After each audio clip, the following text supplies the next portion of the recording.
गुणसम्पन्नं राजलक्ष्मी प्रियवल्लभं वेदान्तनिष्ठं ब्रह्मज्ञं वन्दे अनन्तदिवाकरं षडमर्षणगोत्राय गोविन्दार्याय नन्दनं श्रुतिस्मृतिविचक्षणं वन्दे वरदार्यं निरन्तरम् रङ्गनाथदयापात्रं श्रीनिवासपदाश्रयं श्रीमन्तं श्रीवेदचूडा लक्ष्मणाख्यं गुरुं भजे श्रीमद्वेदान्तरामानुजमुनिकरुणालब्धवेदान्तयुग्मं श्रीमच्छ्रीवासयोगीश्वर गुरुपदयोरर्पितस्वर्णभारं श्रीमत्श्रीरङ्गनाथाह्वयमुनिकृपया प्राप्तमोक्षाश्रमन्तं श्रीमद्वेदान्तरामानुजमुनिमपरं संशये देशिकेन्द्रम्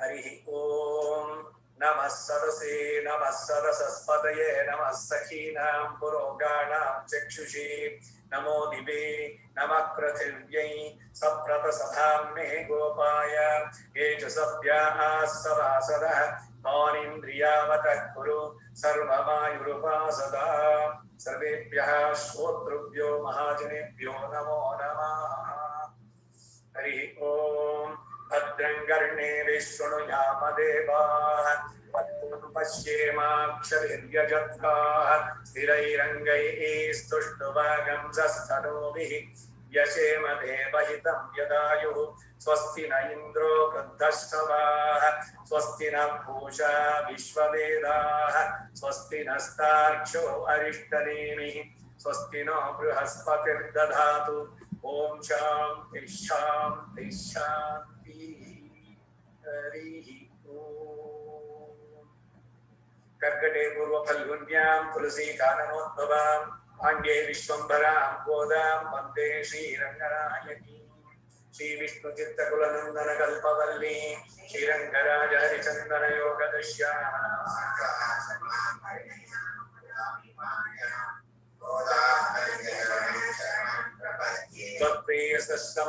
त्वत्प्रेयसस्तमनयोरमृतायमानाः तुल्यां त्वदीयमणिनो पुरशिञ्जितानाः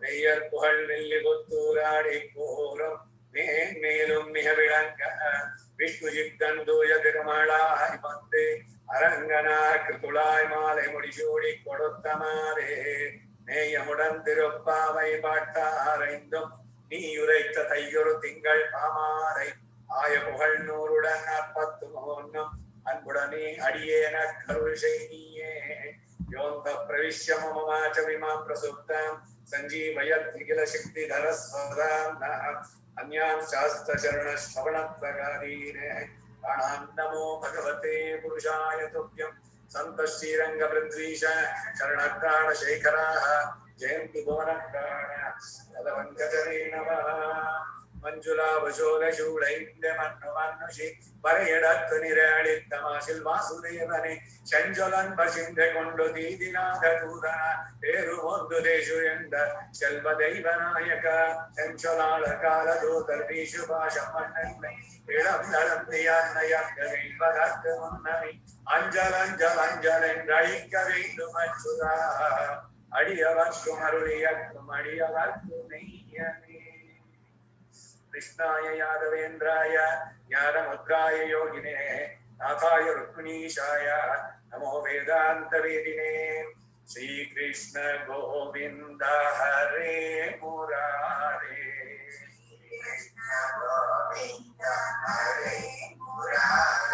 Srinath Narayan Vasudev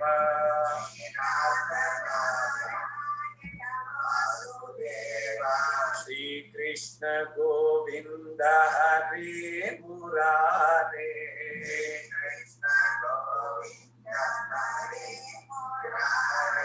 Srinath Narayan Vasudev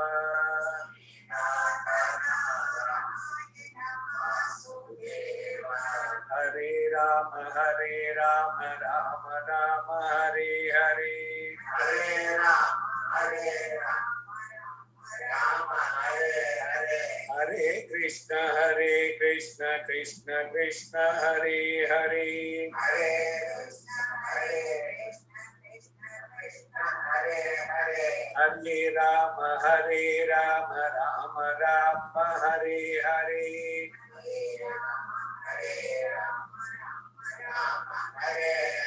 Hare Krishna Krishna Krishna Hare Hare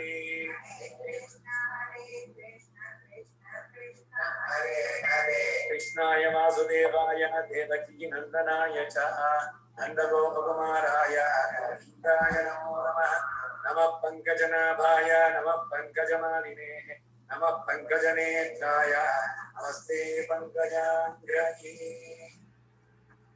Sri Godaranganathaya Namaha Jnana Abahana Vishorjopajara Puja Manasa Samarpayami Niratungastanagiri Suptamantotti Krishnam Aratyam Samstuti Shadashira Siddha Adhyamayanti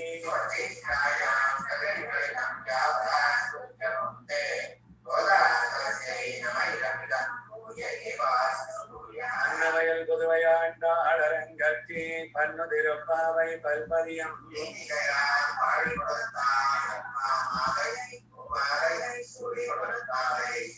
Sudi Kudatta Sudakudiyedam Pavai Padiyarulavala Valvanaya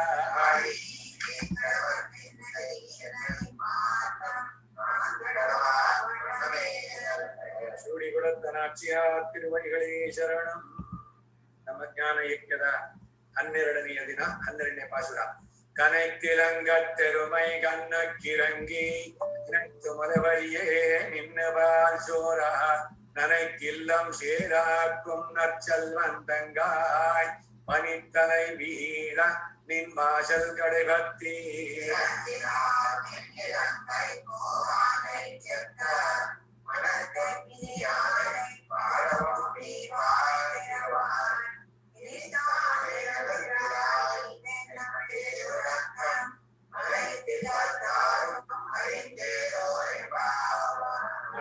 திருவடிகளே ಶರಣಂ ಪ್ರತಿಪದಾರ್ಥ ಕನೆಯಿತ್ತು ಗಟ್ಟಿಯಾಗಿ ಕೂಗಿಕೊಂಡು ಇಳಂಗತ್ತು ಎರುಮೈ ಎಳೆಯ ಕರುಗಳನ್ನುಳ್ಳಂತಹ ಎಮ್ಮೆಗಳು ಕಣ್ಣಕ್ಕೆ ಇರಂಗಿ ತಮ್ಮ ಕರುಗಳ ವಿಷಯದಲ್ಲಿ ಅತ್ಯಂತ ವಾತ್ಸಲ್ಯದಿಂದ ನಿನೈತು ಅವುಗಳನ್ನೇ ಚಿಂತಿಸಿ ಮುಲೆ ಬಳಿಯೇ ತಮ್ಮ ಕೆಚ್ಚಲುಗಳ ಮೂಲಕ ಪಾಲ್ಶೋರ ಹಾಲನ್ನ ಸ್ರವಿಸಲು ಇಲ್ಲಂ ನನೈತ್ತು ಮನೆಯನ್ನೆಲ್ಲ ಚೆನ್ನಾಗಿ ನೆನೆಸಿ ನನೈತ್ತು ಶೇರಾಕು ಕೆಸರ ಮಾಡ್ತಾ ಇದೆ ಇಂತಹ ನಲ್ಸಲ್ವನ್ ಭಗವದ್ ಅನುಭವ ಎಂಬ ಒಳ್ಳೆ ಐಶ್ವರ್ಯವುಳ್ಳವನ ತಂಗಿಯಾದವಳೆ ಪನಿ ತಲೆ ಬೀಳ ಪನಿ ಅಂದ್ರೆ ಮಲೆ ಪನಿ ಉಳಿದು ಅಂತ ಹೇಳ್ತೀವಿ ಬೆಳಗಾದ ತಕ್ಷಣ ಹಿಮ ಬೀಳುವಂತಹದ್ದು ಆ ಹಿಮ ತಲೆ ಮೇಲೆ ಬೀಳ್ತಾ ಇದ್ರು ಕೂಡ ನಿನ್ ವಾಶಲ್ ಕಡೆ ಬರ್ತಿ ನಿನ್ನ ಬಾಗಿಲನ್ನ ಮೆಟ್ಟಲನ್ನ ನಾವು ಹಿಡಿದುಕೊಂಡು ಶಿನತ್ತಿನಾಲ್ ಕೋಪದಿಂದ ಹಿಂಗಾಗಿ ರಮ್ಯವಾದ ಲಂಕಾಪುರಿಗೆ ಕೋಮಾನೈ ಕೋಮಾನ್ ಅಂದ್ರೆ ರಾಜನಾದವನು ರಾವಣ ಅವನನ್ನ ಶತ್ರು ಕೊಂದಂತಹ ಮನಸ್ಸುக்கு ಇನಿಯಾನೈ ಮನಸ್ಸಿಗೆ ಭೋಗ್ಯನಾದಂತಹ ರಾಮನನ್ನ ಮಾಡುವ ನಾವು ಆಡ್ತಾ ಇದ್ರು ಕೂಡ ನೀ ವಾಯ್ತಿರವಾಯ್ ನೀ ಬಾಯನ್ನು ತೆಗಿಯೋದೇ ಇಲ್ವಲ್ಲ ಇನಿತ್ತ ನೆಳೆದಿರ ಇನ್ಮೇಲಾದ್ರೂ ನೀನ್ ಹೇಳ್ಬೇಕು ಈವೆನ್ನ ಪೇರು ರಕ್ಕಂ ಇದೆಂತಹ ಮಹಾ ಗಾಢನಿದ್ರೆ ನಿನ್ಗೆ ಅನೈತಿಲ್ಲತ್ತಾರೋ ಎಲ್ಲಾ ಮನೆಯವರು ಹೆಂಗಸರೆಲ್ಲ ಅರಿಂದ ನಿನ್ನ ಸ್ವಭಾವವನ್ನು ತಿಳಿಯುವಂತಾಗತ್ತೆ ಹೀಗೆ ಮಾಡದೆ ನೀನು ಎದ್ದು ಬಾ ಹೇಳು ಎಂಪಾವಾಯ್ ನಮ್ಮ ಈ ಅತಿಥಿಯ ವ್ರತ ಸಿದ್ಧಿಯಾಗುತ್ತೆ ಸಾಮಾನ್ಯವಾದ ಅರ್ಥ ಸಂಗತಿ ಇಲ್ಲೇನು ಅಂತಂದ್ರೆ ಇಲ್ಲೊಬ್ಬಳು ಸಖಿ ಅವಳು ಎಂತವಳು ಅನ್ನೋದು ಸುಮ್ನೆ ಮೊದಲಿನ 2-3 ಸಾಲಿನಲ್ಲಿ ಹೇಳುವಂತದ್ದು ಆ ತಂಗಾಯ್ ಅನ್ನೋದಕ್ಕೆ ನಲ್ಚಲ್ವನ್ ತಂಗಾಯ್ ಅಲ್ಲಿಗೆ ಊರಿಗೆ ಉಪಕಾರಿ ಮನೆಗೆ ಮಾರಿ ಅಂತ ಗಾದೆ ಕೇಳಿದ್ರಿ ನೀವು ಹಾಗೆ ಮನೆಯ ಕರ್ತವ್ಯಗಳು ಏನಿದೆಯೋ ಅದನ್ನ ಬಿಟ್ಬಿಟ್ಟು ಊರಿಗೆ ಸಹಾಯ ಮಾಡಕ್ ಹೋಗೋದು ಮೊದಲು ನಿಮ್ಮ ಮನೆ ಆಮೇಲೆ ಸೋಷಿಯಲ್ ಸರ್ವಿಸ್ ಮಾಡಬಾರ್ದು ಅಂತಿಲ್ಲ ಖಂಡಿತ ಆಗ್ಬೇಕು ಆದ್ರೆ ಫಸ್ಟ್ ಪ್ರಯಾರಿಟಿ ಮನೆಯಲ್ಲಿ ಅದನ್ನ ಮಾಡಬೇಕು ಇಲ್ಲಿ ಏನಾಗಿದೆ ಅಂತಂದ್ರೆ ಗೋಪ ಇವನು ತನ್ನ ಮನೆಯಲ್ಲಿ ಹಸು ಎಮ್ಮೆ ಇವುಗಳನ್ನೆಲ್ಲ ಅವುಗಳಿಗೆ ಬೆಳಗಾದ ತಕ್ಷಣ ಎದ್ದು ಕೊಟ್ಟಿಗೆ ಎಲ್ಲ ಗುಡಿಸಿ ಕ್ಲೀನ್ ಮಾಡಿ ಹಾಲನ್ನ ಕರೆದು ಎಲ್ಲ ಮಾಡ್ಬೇಕು ಏನು ಇಲ್ಲ ಅವನ್ ಎಲ್ಲೊಟ್ಟೋಗಿದ್ದಾನೆ ಅಂದ್ರೆ ಕೃಷ್ಣನಿಗೆ ಸಹಾಯ ಮಾಡೋದು ಕೊಟ್ಟೋಗಿದ್ದಾನೆ ಹಾಗೆ ಮನೆಯ ಕರ್ತವ್ಯಗಳನ್ನ ಗಮನಿಸಿದಂತಹ ಗೋಪನ ತಂಗಿ ಅವಳನ್ನು ಹೇಳಿಸ್ತಾ ಇದ್ದಾರೆ ಈ ಸಾಮಾನ್ಯ ಧರ್ಮಕ್ಕಿಂತ ವಿಶೇಷ ಧರ್ಮ ಮಾನ್ಯ ನಾ ಮೊದ್ಲು ಒಂದ್ ಮಾತು ಹೇಳಿದೆ, ಈಗ ಮನೆ ಫಸ್ಟ್ ಪ್ರಯಾರಿಟಿ ಆಮೇಲೆ ಅಂತ.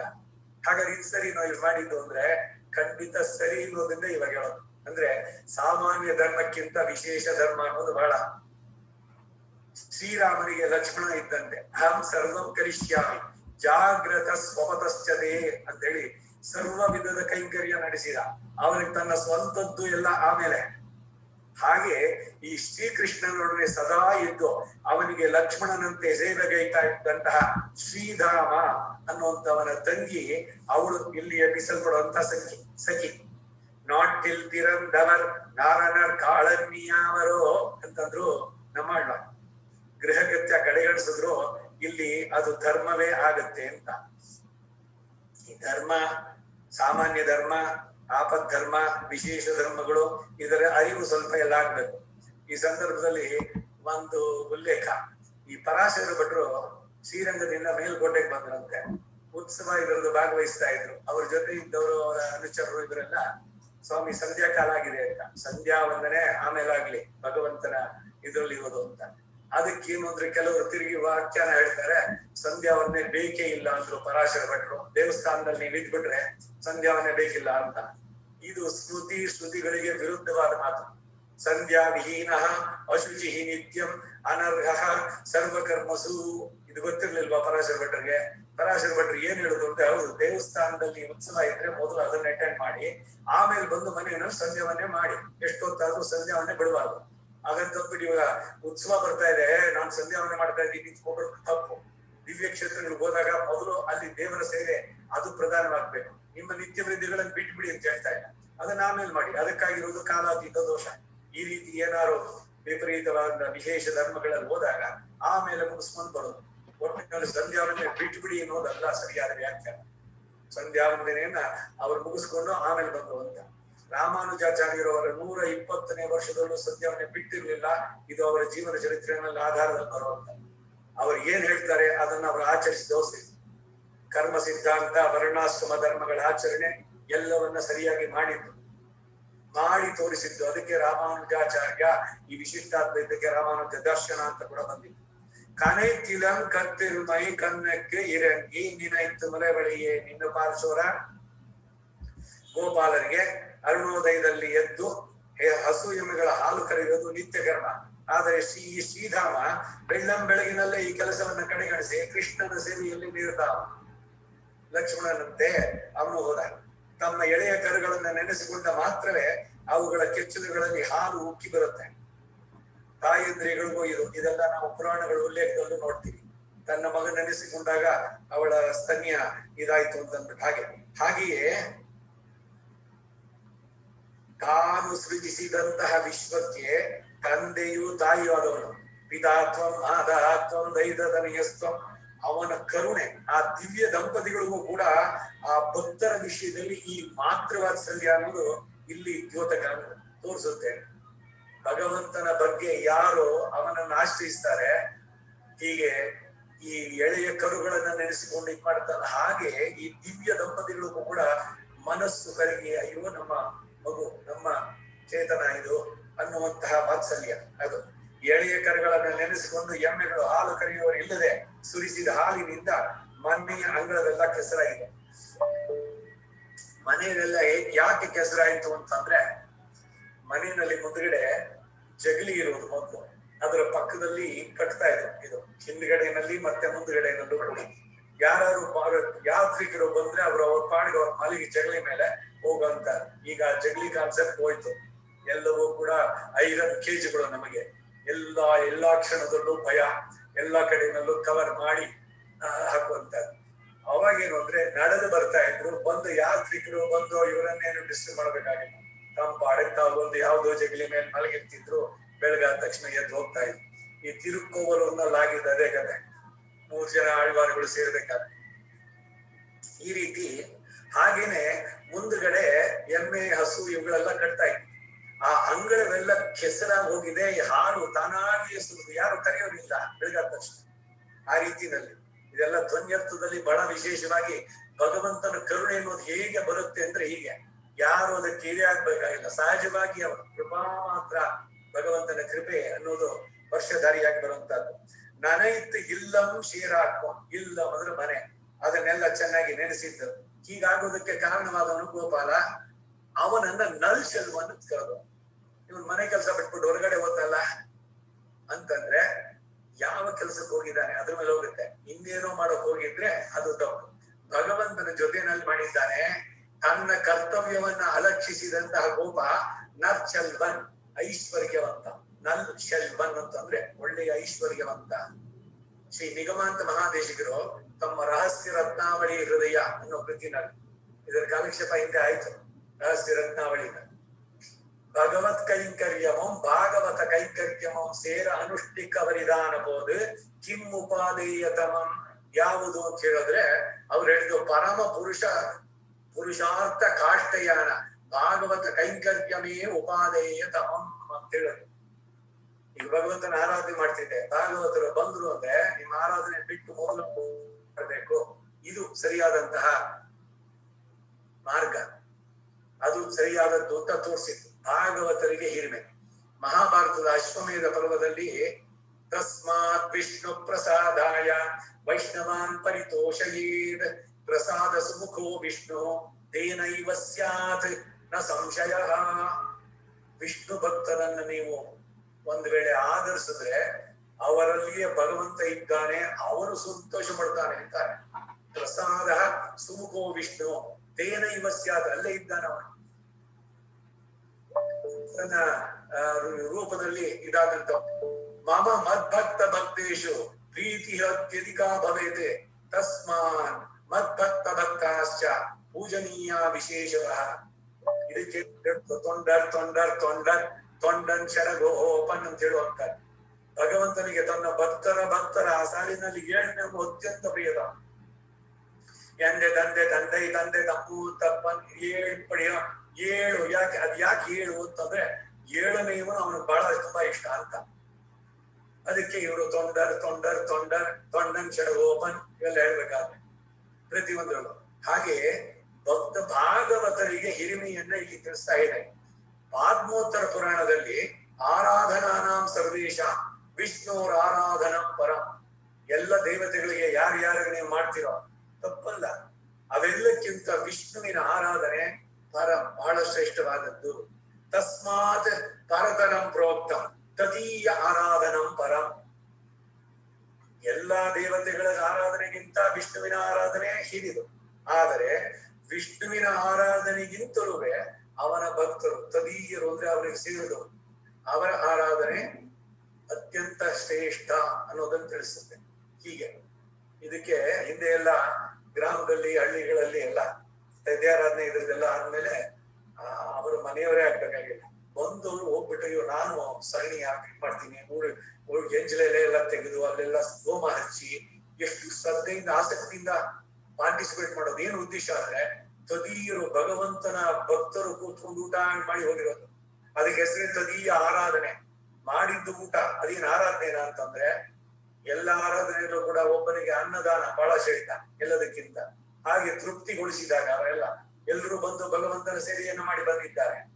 ಅವರೆಲ್ಲ ಭಾಗವತರು, ಅವರಿಗೆ ಮಾಡುವ ಸೇವೆ ಇದಕ್ಕಿಂತ ಮಿಗಿಲಾಗಿದ್ದಾರೆ. ಅದಕ್ಕೆ ಹೆಸರೇ ಅದು ತದಿಯಾರಾಧನೆ. ತದೀಯರ ಆರಾಧನೆ. ತದೀಯರು ಅಂದ್ರೆ ಯಾರು? ಭಗವಂತನಿಗೆ ಸೇರಿದವರು. ಅದರಿಂದ ಅವರಿಗೆ ಈ ಕೆಲಸದಲ್ಲಿ ಬಹಳ ಸ್ವಾರಾಧನಂ ವಿಹಾಯಾಪಿ ಸ್ವಭಕ್ತಾನ್ ಅರ್ಚಯಂತಿಯೇ ತೇಭ್ಯಃ ಪ್ರಸನ್ನೋ ಭಗವಾನ್ ಸಿದ್ಧಿವಿಷ್ಟಾಂ ಪ್ರಯಚ್ಛತಿ. ಶಾಂಡಿಲ್ಯ ಸ್ತುತಿ.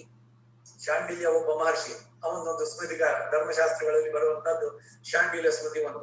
ಅದರಲ್ಲಿ 4ನೇ ಅಧ್ಯಾಯ 86ನೇ ಶ್ಲೋಕ. ಪರಮಾತ್ಮನಿಗೆ ಅವರ ಭಕ್ತರು ತನಗಿಂತ ಪ್ರಿಯ. ಪರಮಾತ್ಮನಿಯೋ ರಕ್ತಃ ವಿರಕ್ತಃ ಪರಮಾತ್ಮನಿ ಪಾರಸ್ಪತ್ಯ ಸ್ಮೃತಿನಲ್ಲಿ ಹೇಳಿದ ಮಾತಿದು. ಹಾಗೆ ಪರಮ ಭಕ್ತ ಪರಮ ವಿರಕ್ತ ಈ ಗೋಪ ಶ್ರೀಧಾಮ. ಅದರಿಂದ ಇವನನ್ನ ನಲ್ ಚಲ್ವನ್ ಅನ್ನೋದಕ್ಕೆ ಇಷ್ಟೆಲ್ಲ ಆಧಾರಗಳು. ಅವನು ಹೀಗೆ ಮನೆ ಕೆಲಸ ಬಿಟ್ಬಿಟ್ಟು ಅಲ್ಲೋದ್ನಲ್ಲ ಅಂತ. ಈಗ ಊರ್ ದನ ಕಾಯ್ದು ದೊಡ್ಡ ಗೋರ ಅನ್ನಿಸ್ಕೊಳ್ಳೋದು ಸಮಾಜ ಸೇವೆ ತಪ್ಪಲ್ಲ.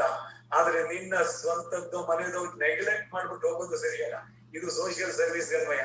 ಆದ್ರೆ ಭಗವಂತನ ಆರಾಧನೆ ಹೋದಾಗ ಇದು ಬಿಟ್ರು ಕೂಡ ಅದು ಮಾನ್ಯ. ಆ ಒಂದು ಇದನ್ನ ಇಲ್ಲಿ ಹೇಳ್ತಾ ಇದೆ. ಶ್ರೀರಾಮ ಲಕ್ಷ್ಮಣನ ವಿಷಯದಲ್ಲಿ ನಿನ್ನೆ ಮೊನ್ನೆ ಈ ಮಾತು ಬಂತು. ದೇಶೇ ದೇಶೇ ಕಳತ್ರಾಣಿ ದೇಶೇ ದೇಶೇ ಚ ಬಾಂಧವ. ಒಂದೊಂದ್ ಕಡೆನೂ ಸಿಗ್ತಾರೆ. ಕಳತ್ರ ಅಂದ್ರೆ ಪತ್ನಿ, ಇವರುಗಳೆಲ್ಲ ಹತ್ರದವರು, ಇವರೆಲ್ಲ. ತಂತು ದೇಶಂ ನಪಶ್ಯಾಮಿ ಯತ್ರ ಭ್ರಾತ ಸಹೋದರ. ರಾಮಾಯಣ ಇದೊಂದು ಕಾಂಡ 102ನೇ ಸರ್ಗದ 12ನೇ ಶ್ಲೋಕ. ಎಲ್ಲೆಲ್ಲೂ ಬಂಧು ಮಿತ್ರರು ಸತಿ ದೊರೆಯಬಹುದು. ಹಣ ಇದ್ರೆ ಸರ್ವೇ ಜನ ಕಾಂಚನವಾಶ್ರಯಂತಿ. ದುಡ್ಡಿದ್ದವನೇ ದೊಡ್ಡಪ್ಪ, ನಿನಗೆ ಸಿಗ್ತಾರೆ ಬಂಧುಗಳು. ಆದರೆ ಸಹೋದರನಾದಂತಹ ಭ್ರಾತ್ರ ಇರುವಂತಹ ಸ್ಥಳ ಇದು ಅಗೋಚರ ಅಂದ. ರಾಮನಿಗೆ ಲಕ್ಷ್ಮಣ ಭ್ರಾತ, ತಮ್ಮ, ಸಹೋದರನಲ್ಲ. ಇದೇ ನಿನ್ನೆ ಹೇಳಿದ್ದು. ಸಹೋದರ ಅಲ್ಲ, ಭಿನ್ನೋದರ. ಸಹೋದರ ಭಿನ್ನೋದರ ಅಂದ್ರೇನು? ಉದರ ಅಂದ್ರೆ ಬೇರೆಯ ಗರ್ಭದಲ್ಲಿ. ಕೌಸಲ್ಯ ಗರ್ಭದಲ್ಲಿ ಲಕ್ಷ್ಮಣ ಜನಿಸ್ತಿಲ್ಲ, ಅದರಿಂದ ಅವನು ಸುಮಿತ್ರಿಯ ಗರ್ಭದಲ್ಲಿ. ಆದ್ರೆ ತಂದೆ ಇವನೇ. ಭಿನ್ನೋದರರು ಅಂತಂದ್ರೆ ಇದು. ಭಿನ್ನೋದರ ತಂದೆ ತಾಯಿಯ ಉದರದಲ್ಲಿ ಜನಿಸಿದವನಲ್ಲ ಅನ್ನೋದು ಸಾಮಾನ್ಯ ಅರ್ಥ. ಆದ್ರೆ ಈ ಸಹೋದರ ಅನ್ನೋ ಪದಾನ ಬಿಡಿಸಿದ್ರೆ ಸಂಸ್ಕೃತ ಸೊಗದು ನೋಡು. ಸಹ ಪ್ಲಸ್ ಹೂ ಪ್ಲಸ್ ಆದರ. ಸದಾ ಅವನೊಡನೆ ಇದ್ದು ಅವನಲ್ಲಿ ಅತ್ಯಂತ ಆದರವುಳ್ಳವನು ಲಕ್ಷ್ಮಣ. ಆದ್ದರಿಂದ ಅವನು ಭಿನ್ನೋದರನಾದ್ರೂ ಸಹೋದರ ಅನ್ನೋ ಹೆಸರು ಅವನಿಗೆ ಸೇರುತ್ತೆ. ಹೀಗೆ ಬೆಳೀತಾ ಹುಟ್ಟುತ್ತಾ ಸಹೋದರರು, ಬೆಳೀತಾ ದಾಯಾದಿಗಳು ಅನ್ನೋ ಕಾಲ ಇದೆ. ದಾಯ ಅಂದ್ರೇನು?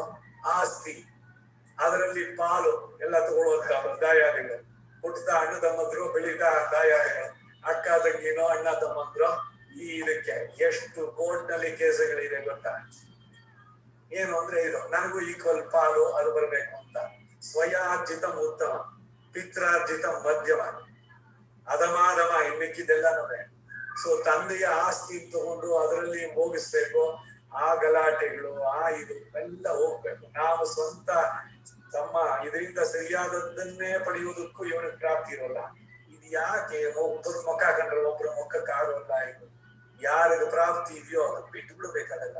ಪಿತ್ರಾರ್ಜಿತ ಮತ್ತೊಂದು ಬರ್ಲಿಲ್ಲ, ಇವೆಲ್ಲ ದಾಯಾದಿಗಳು ಅನ್ನೋ ಪದಕ್ಕೆ ಅರ್ಥ ಬಂದಿದ್ದೀರೋ. ಈ ಲಕ್ಷ್ಮಣ ಇದು ಲೋಕದ ರೀತಿ ಇವಾಗ ಹೇಳಿದ್ದೆ. ಆದ್ರೆ ಲಕ್ಷ್ಮಣೋ ಲಕ್ಷ್ಮೀ ವರ್ಧನ. ಇಲ್ಲಿ ಅವನನ್ನ ನರ್ಚಲ್ವನ್ ಅಂತ ಕರೆದ್ರು ಶ್ರೀರಾಮನ. ಹಾಗೆ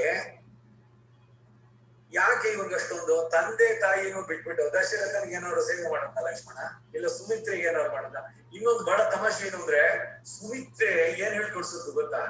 ಏನೋ ಅವನಿಗಾದ್ರೆ ಹೆಂಡತಿ ಇದ್ದಾಳೆ, ಜೊತೆ ನಾನು ಏನಾದ್ರು ನೋಡ್ಕೊಳ್ತಾಳ. ಆದ್ರೆ ನಿನ್ಗೆ ಯಾರಪ್ಪ ಇದ್ದಾರೆ, ಈ ಟೈಮ್ ಸರಿ ಊಟ ಮಾಡುವ, ನಿನ್ನೊಂದು ಆರೋಗ್ಯ ನೀನ್ ನೋಡ್ಕೋ. ಇದಿರ್ಲಿಲ್ಲ. ರಾಮಂ ದಶರಥಂ ವಿದ್ಧಿ ಮಾಂ ವಿದ್ಧಿ ಜನಕಾತ್ಮಜ. ರಾಮನನ್ನೇ ದಶರಥ ತಿಳ್ಕೊ, ಸೀತೆಯನ್ನ ನಾನು ತಿಳ್ಕೊ, ಚೆನ್ನಾಗಿ ಸರ್ವಿಸ್ ಮಾಡೋ, ಹೋಗು. ಕೈಂಕರ್ಯ ಸಿಗೋದು ಬಹಳ ದುರ್ಲಭ ಅಂತ. ಗುಣೈ ದಾಸ್ಯ ಮುಭಾಗದ ಅಂತಾನೆ ಲಕ್ಷ್ಮಣ. ನಾನು ರಾಮನ ಗುಣಗಳಿಗೆ ದಾಸನಾಗಿ ಬಿಟ್ಟಿದ್ದೇನೆ ಅಂತಹ ರಾಮ. ಅವನು ಮನತ್ತಕ್ಕಿನಿಯ. ಇವತ್ತಿನ ದಿವಸ ರಾಮನ ಹಿರಿಮೆ ಅವುಗಳನ್ನು ನೋಡುವಂತದ್ದು. ನಿತ್ಯಾದ ನೈಮಿತ್ತಿಕಂ ಪ್ರಬಲಂ. ಈ ಸೂತ್ರ ಒಂದು ಹೇಳಿದ್ದೇನೆ, ಆಪಸ್ತಂಭ ಸೂತ್ರದಲ್ಲಿ ಬರುವಂತದ್ದು. ನಿತ್ಯ ಕರ್ಮಗಳಿಗಿಂತ ನೈಮಿತ್ತಿಕ ಕರ್ಮಗಳು ಪ್ರಬಲ, ಅದನ್ನ ನಡೆಸ್ಬೇಕು ಅಂತ. ಅದಕ್ಕೆ ಉದಾಹರಣೆ ಅದೇ. ಅಮಾವಾಸ್ಯೆ ಸಂಕ್ರಮಣ ಎರಡು ಒಟ್ಟಿಗೆ ಗಳಿಸಿದರೆ ಅಮಾವಾಸ್ಯೆ ಬಿಟ್ಟು ಬಿಟ್ಟು ಸಂಕ್ರಮಣಕ್ಕೆ ಮಾಡಬೇಕು.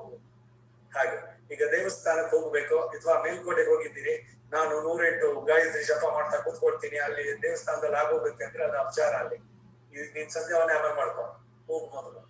ಅರ್ಘ್ಯ ಪ್ರದಾನಕ್ಕೆ ಲೇಟ್ ಆದ್ರೂ ಪರವಾಗಿಲ್ಲ, ಕಾಲಾತೀತ ದೋಷ ಪ್ರಾಯಶ್ಚಿತ್ತ ಅಂತ ಹೇಳಿ ಅಲ್ಲೆಲ್ಲ ದೇವಸ್ಥಾನ ಮುಗಿಸ್ಕೊಂಡು 10 ಗಂಟೆಗೆ ಬಂದು ಆಮೇಲೆ ಮಾಡು. ಸಂಧ್ಯಾವನೆ ಬಿಟ್ಕೊಡೋನಲ್ಲ, ವಿಶೇಷ ಧರ್ಮ. ಹೌದು, ಅದು ಅಲ್ಲಿ ಹೋದಾಗ. ಸೊ ಈ ಅರಿವು ಬೇಕು, ಯಾವುದು ಸಾಮಾನ್ಯ ಧರ್ಮ, ಯಾವುದು ವಿಶೇಷ ಧರ್ಮ. ಈಗ ಏಕಾದಶಿ ದಿವಸ ಉಪವಾಸ ಮಾಡುವಂತದ್ದು ಸಾಮಾನ್ಯ ಧರ್ಮ, ಕರೆಕ್ಟ್. ಬ್ರಹ್ಮತ್ಯ ದೋಷ ಬರುತ್ತೆ ಅಂತ.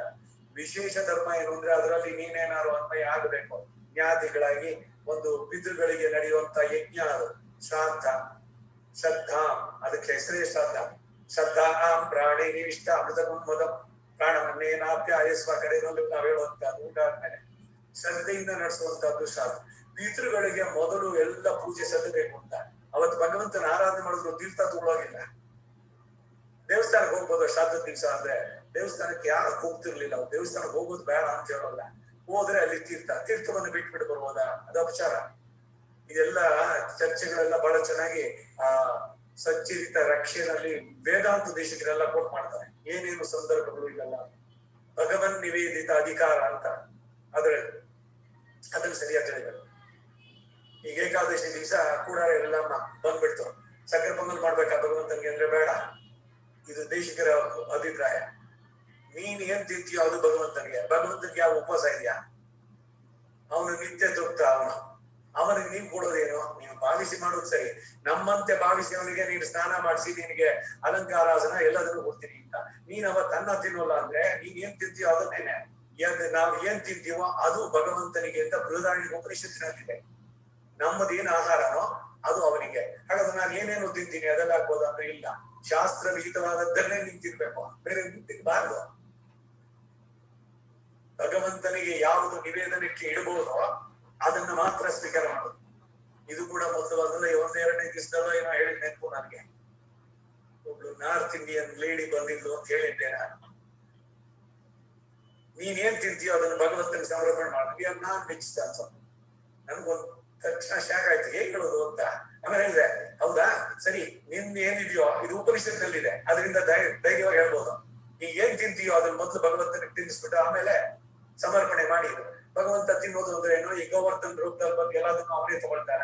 ಇವನು ಬರೀ ದೃಷ್ಟಿ ಆದ್ರೆ ಸಾಕು, ಅದು ಭಗವಂತನ ದೃಷ್ಟಿ ಬಿತ್ತು ಅಂದ್ರೆ ಆ ಪಾಪಗಳಿಂದ ಹೋಯ್ತದು. ಕೇವಲ ಆಗೋ ಭವತಿ ಕೇವಲ ಅದಕ್ಕೆ ಅದು ಕೇವಲವಾಗಲ್ಲ, ಅದಾಗೋದಿಲ್ಲ, ಅದು ಭಗವತ್ ಪ್ರಸಾದ ಆಗುತ್ತೆ. ಹೀಗೆ ಅದು ಅವ್ರು ಹೇಳಿದ್ರೆ ಇನ್ನೊಂದು ವಾರ ಬಿಟ್ಟು ಆಮೇಲೆ ಬಂದ್ರು ಅವ್ರು. ಮತ್ತೆ ನಮ್ಮ ದಿವ್ಯ ಪ್ರಬಂಧದ ಗುರುಗಳನ್ನು ಭೇಟಿ ಹಾಕೋಕ್ ಬರ್ಬೇಕಾದ್ರೆ ಅವರು ನನ್ನ ಜೊತೆಗೆ ಕರೀತಾ ಇದ್ರು, ಜೊತೆನಲ್ಲಿ ಇರ್ತಾ ಇದ್ರು. ಅವ್ರು ಹೇಳಿದ್ರು, ನಾನು I have stopped taking non vegetarian. ನೀ ಹೇಳಿದ್ಯಲ್ಲ ಭಗವಂತನ ಸಮರ್ಪಣೆ ಮಾಡುವಂತ, ಇದನ್ನ ಹೀಗೆ ಸಮರ್ಪಣೆ ಮಾಡೋದು ಅಂತ ನನ್ಗೆ ಅನ್ನಿಸ್ಕೊಂಡೆ. ನಾನು ಹೇಳಿದೆ, ನೀನ್ ಒಂದೇ ಸಲಿ 4ನೇ ಫ್ಲೋರ್ಗೆ ಜಂಪ್ ಮಾಡ್ಬಿಟ್ಟೆ, ಒಂದೇ ಸಲಿ ಸ್ಪಿರಿಚುವಲ್ ಅಡ್ವಾನ್ಸ್ಮೆಂಟ್ ಅಷ್ಟು ಮಟ್ಟಿಗೆ. ನಮ್ಮ ಆಗಮ್ ಸಮಷ್ಟಿಯಾದ ಇದು ಬರೀ ಬ್ರಾಹ್ಮಣರಿಗೆ ಅಷ್ಟೇ ಅಲ್ಲ, ಪ್ರತಿಯೊಬ್ಬ ಮನುಷ್ಯನಿಗೂ ಅದು ಅನ್ವಯ. ಮಾಂಸವನ್ನು ತಿನ್ನೋದು ಅಲ್ಲ ನಾವು. ಅದಕ್ಕೇನೆ ಈ ಕೇಕ್ಗಳು, ಎಗ್ಲೆಸ್ ಕೇಕ್ಗಳು ಬರುತ್ತಿವಾಗ, ಅದನ್ನ ತಗೊಳ್ಬೋದಾ ಅಂತ. ಎಗ್ ಅನ್ನು ತಿನ್ನೋದಲ್ಲ, ಅದೇನ್ ಮರಿ ಆಗೋಲ್ಲ ಅಂತ ಏನೇನೋ ಹೇಳ್ತಾರೆ. ಇನ್ನೊಂದು ಎಕ್ಸ್ಟ್ರೀಮ್ ಅಂದ್ರೆ ವೇಗನ್ಸ್ ಅಂತ. ಹಸುವಿನ ಹಾಲು ತಿಂದ್ಬಿಟ್ರೆ ಇದಾಗುತ್ತೆ, ಅದಕ್ಕೆ ಬಾದಾಮಿ ಹಾಕಿ ಕುಡಿಯೋದು. ಬಾದಾಮಿಯನ್ನ ತಂದು ಅದನ್ನು ಪುಡಿ ಮಾಡಿ ಅಂತ ಪೈತ್ಯಗಳಿದು. This is not the right. ಇದು ಏನು ಆರ್ಗ್ಯುಮೆಂಟ್ಸ್ಗಳು. ಈ ಹಸುವನ್ನ ಹಾಲು ಕರೆದ್ರೆ ಅದನ್ನ ಕೊಂದಂತ ಪಾಪ ಬರಲ್ಲ. You will be helping it. ಆ ಹಾಲು ಕರ್ಕೊಂಡ್ರೆ ಅದಕ್ಕೆ ರಿಲೀಫ್ ಅದು. ಅದರಿಂದ ಅದಕ್ಕೆ ಅಮೃತ ಕ್ಷೀರವನ್ನ ಹೇಳ್ತಾ ಇರೋದು. ಈಗೆಲ್ಲ ಇರುವಂತ ಸೊ ಧರ್ಮದ ಆಚರಣೆ ಇದೆಲ್ಲ ಬರ್ಬೇಕಾದ್ರೆ ಇದು ನಿತ್ಯಾತ ನೈಮಿತ್ತಿಕಂ ಪ್ರಬಲಂ ಅಂತೆ. ಸೀತೆಯೊಂದಿಗೆ ಎಲ್ಲವನ್ನೂ ತೊರೆದೇನೋ, ಆದರೆ ಲಕ್ಷ್ಮಣನಿಲ್ಲದೆ ನಾನು ಇರೋಕ್ಕಾಗುದಿಲ್ಲ ಅಂತಾರೆ. ಇದು ಅವನ ನಾಗಪಾಶ ಇದು ಎಲ್ಲ ಆಗಿ ಬಂದಾಗ ಯುದ್ಧ ಇದರಲ್ಲಿ ಸೀತೆ ನಾನು ಇಲ್ದಿದ್ರು ಪರವಾಗಿಲ್ಲ, ನನಗೆ ಲಕ್ಷ್ಮಣನ ಬಿಟ್ಟಿರೋಕ್ಕಾಗಲ್ಲ ಅಂತಾನೆ. ಹಾಗೆ ಇನ್ನು ರಾಮ ತನ್ನ ಏಲೋಕದ ಕರ್ತವ್ಯ ಎಲ್ಲ ಮುಗಿಸಿ ಅಂದ್ರ ಚರಾಚರಂಗಳ ಇವೈ ಹೊಂದತ್ತೇರ್ತಿ ಅಡಲ ರವಪ್ಪ ಹಗೀರಿ ಅಸುರಕ್ತಂ ಕುಲಶೇಖರಾಳ್ವಾರ್ ಹೇಳ್ತಾರೆ. ಅವತ್ತು ಅಂದ್ಬಿಟ್ಟು ಚರ ಅಚರಗಳ ಚೇತನ ಅಚೇತನಗಳೆಲ್ಲವನ್ನು ಕೂಡ ವೈಕುಂಠಕ್ಕೆ ಕರ್ಕೊಂಡೋದ. ಅದಕ್ಕೆ ಹೋಗೋದಕ್ಕೆ ಮೊದ್ಲಿನಾಗಿದ್ದ ಕಥೆ ಏನೋ ಎಲ್ಲ ಅನೇಕ ಬಾರಿ ಬೇರೆ ಉಪನ್ಯಾಸಗಳಲ್ಲಿ ಅನ್ಸಿದ್ವಿ, ಇಲ್ಲಿರೋ ಗ್ರೂಪ್ಗೆ ಗೊತ್ತಾಗ್ಲಿ ಅಂತ. ರಾಮ ದಶವರ್ಷ ಸಹಸ್ರಾಣಿ ದಶವರ್ಷ ಶತಾನಿ ಚ 11,000 ವರ್ಷ ರಾಜ್ಯಭಾರ ನಡೆಸಿದ್ದು. ರಾಮ ಸಂತೋಷವಾಗಿ ಸೀತೆ ಜೊತೆನಲ್ಲಿ ಇದ್ದಿದ್ದು. ಏನೋ ಅವನೆಲ್ಲ ಬರೀ ಕಷ್ಟನೇ ಪಟ್ಟ, ಅವನೇನು ಇದೇ ಮಾಡ್ಲಿಲ್ಲ. ಅವನ ಮರ್ಯಾದಾ ಪುರುಷೋತ್ತಮ, ಮುಂದಕ್ಕಿಂತ ಸ್ವಲ್ಪ ಹೋಗೋಣ ಆಮೇಲೆ ರಾಮಕ್ಕೆ. ಇವಾಗ ಮೊದಲು ಅವನ ನಿರ್ಯಾಡ್ ಏನಾಯ್ತು ಅಂತ. ವಿಧಿ ಪುರುಷ ಬಂದ ರಾಮನಲ್ಲಿ ಬಂದು, ನಾನು ನಿನ್ನ ಹತ್ರ ಅಂತರಂಗವಾಗಿ ಮಾತಾಡ್ಬೇಕು, ಈ ಮಾತನ್ನ ಬೇರೆ ಯಾರು ಕೇಳಿಸ್ಕೋಬಾರ್ದು. ಅದಕ್ಕಾಗಿ ನಿನಗೆ ತುಂಬಾ ಟ್ರಸ್ಟ್ ವರ್ತಿ ಆಗ ಅವನನ್ನ ಬಾಗಿಲಿನಲ್ಲಿ ನಿಲ್ಲಿಸು. ಯಾರಾದ್ರೂ ನಮ್ಮ ಮಾತನ್ನ ಉಲ್ಲಂಘಿಸಿ ಕೇಳಿದ್ರೆ ಅವರ ತಲೆ ದಂಡ ಶಿರಚ್ಛೇದ ಮಾಡಬೇಕು ಅಂತ. ರಾಮ ಒಪ್ಪಿದ. ಎಲ್ಲರೂ ನೋಡಿ ಕಡೆಗೆ ಲಕ್ಷ್ಮಣ ನೀನ್ ಬಾಗಿಲಿನಲ್ಲಿ ಯಾರನ್ನು ಬಿಡ್ಬೇಡ. ನೋಡು ಭಗವಂತ ಈ ಒಂದೇ ಸಂಕಲ್ಪ ಹೇಗೆ ಸೇರಿಸೋದು. ದೂರ್ವಾಸ ಮಹರ್ಷಿ ಬಂದವಾಗ ಬಂದವನು, ನಾನು ರಾಮನನ್ನ ನೋಡ್ಬೇಕು ಈಗ್ಲೇ. ಲಕ್ಷ್ಮಣ ಹೇಳಿದ, ಮಹರ್ಷಿಗಳೇ ನಿಮಗೆ ಸ್ವಾಗತ. ರಾಮ ಒಬ್ಬರ ಜೊತೆನಲ್ಲಿ ಇದ್ದಾನೆ, ಸ್ವಲ್ಪ ಇದ್ದು ಸಮಯ ಸ್ವಲ್ಪ ಕಾಯ್ದು ಆಮೇಲೆ ಅವರನ್ನು ಭೇಟಿಯಾಗ. ನನ್ನನ್ನೇನಾದ್ರೂ ತಡೆದ್ರೆ ಇಡೀ ಅಯೋಧ್ಯೆ ಜನರನ್ನ ಇವಾಗ ಶಪಿಸ್ಬಿಡ್ತೀನಿ ನಾನು. ಸರಿ, ಇವನಿಗೆ ದ್ವಂದ್ವ. ಲಕ್ಷ್ಮಣನಿಗೆ ಏನ್ ಮಾಡ್ಬೇಕು ಇವಾಗ? ಬಿಟ್ರೆ ರಾಮನಿಂದ ಪನಿಷ್ಮೆಂಟ್, ಬಿಡದೆ ಇದ್ರೆ ದೂರ್ವಾಸ ಜನರಿಗೂ ಕೊಡ್ತಾನೆ. ಸೊ ಜನರಿಗೆ ಏನು ಅವರಿಂದ ಇದಾಗೋದು ಬೇಡ, ನಂದೇ ತಪ್ಪಾದ್ರೂ ಪರವಾಗಿಲ್ಲ ಅಂತ ಲಕ್ಷ್ಮಣನು ಶುಭ್ನಾಟಿಗೆ ಅವನು ಹೊರಗಡೆ ಇದ್ದಿದ್ದು. ಲಕ್ಷ್ಮಣ ಬಂದಿದ ತಕ್ಷಣ ವಿಧಿ ಇವನು ನಗಿತಾ ಇದ್ದ. ವಿಧಿ ಪುರುಷನಾಗಿ ಬಂದ. ರಾಮ ಬರ್ತೀನಿ, ನನ್ ಕೆಲಸ ಮುಗಿಯಿತು ಅಂತ ಹೊರಟ. ಅವ್ನು ಏನ್ ಹೇಳ್ದ ಅಂದ್ರೆ, ರಾಮ ನೀ ಬಂದೆ, ರಾಮನಾಗಿ ಅವತರಿಸಿದೆ, ರಾವಣನ ಸಂಹಾರ ಆಗ್ಬೇಕಾಗಿತ್ತು, ದೇವತೆಗಳಿಗೆ ಏನ್ ಪ್ರಾಮಿಸ್ ಮಾಡಿದ್ಯೋ ಅದನ್ನೆಲ್ಲ ಮುಗಿಸ್ದೆ, ಯಾರ್ಯಾರು ನಿನ್ನಲ್ಲಿ ಶರಣಾಗತಿ ಮಾಡಿದ್ರೋ 7 ಕಾಂಡಗಳಲ್ಲಿ, ಅದ್ ನಿನ್ ಯಾವತ್ತಾರ ದಿವಸ ನೋಡ, ಒಂದೊಂದು ಕಾಂಡದಲ್ಲಿ ಭಗವಂತನಲ್ಲಿ ಯಾರ್ಯಾರು ಶರಣಾಗತಿ ಮಾಡಿದ್ರು ಅಂತ. ರಾಮಾಯಣ ಶರಣಾಗತಿ ಇದು, ಅದಕ್ಕೆ ಅವನ ಶರಣಾಗತ ರಕ್ಷೈಕ ವ್ರತಿ ಇದ್ದ ಅವನ ಹೆಸರು. ಸರಿ ಆಯ್ತು, ಇವನು ಹೊರಟ. ದೂರ್ವಾಸ ಮಹರ್ಷಿ ಒಳಗಡೆ ಬಂದು, ರಾಮ ನಾನು ಈಗಲೇ ನಿನ್ನನ್ನು ಭೇಟಿ ಆಗ್ಬೇಕಾಗಿತ್ತು ಅಂತ ಬಂದೆ. ನಾನು 1,000 ವರ್ಷ ಉಪವಾಸ ಮಾಡಿದ್ದೆ, ನನಗೆ ಈಗ ಪಾರಣೆಗೆ ಸಿದ್ಧ ಮಾಡು, ನಾನು ಹೋಗಿ ನನ್ನ ಮಾಧ್ಯಾಹ್ನಕ ವಿಧಿ ಇದೆಲ್ಲ ಮುಗಿಸ್ಕೊ ಬರ್ತೀನಿ ಅಂತ. ರಾಮ ಕೂತ್ಕೊಂಡು ಅಡ್ಗೆ ಮಾಡಿದಾರ. ರಾಮ ಲಕ್ಷ್ಮಣ ಕರ್ದ, ಮಹರ್ಷಿಗೆ ಬೇಕಾದಂತ ಎಲ್ಲ ಅತಿಥಿ ಸತ್ಕಾರಕ್ಕೆ ಎಲ್ಲದನ್ನ ಸಿದ್ಧ ಮಾಡು ಅಂತ. ಅವನು ಹೋದ, ಎಲ್ಲ ಮಾಡ್ದ. ಇವನು ಮಾಧ್ಯಾಹ್ನಕ ಎಲ್ಲ ಮುಗಿಸ್ಬಿಟ್ಟು ನಿತ್ಯ ವಿಧಿ ಇರೋದನ್ನ ಬಂದು ಊಟ ಮಾಡ್ಬಿಟ್ಟು ಎಲ್ಲ ಮಂಗಳ ಮಾಡ್ಕೊಳ್ತೋರ ಅವಂದಾಯ್ತು. ಆಮೇಲೆ ಇವನ ಸಭೆ ಸೇರಿದ್ರು, ರಾಮನ ಸಭೆ ಎಲ್ಲ, ವಸಿಷ್ಠಾದಿಗಳು ಎಲ್ಲರೂ ಇದ್ರು. ನನ್ನ ಆಜ್ಞೆಯನ್ನ ಉಲ್ಲಂಘಿಸಿದವನಿಗೆ ಶಿರಚ್ಛೇದ ಅಂತ.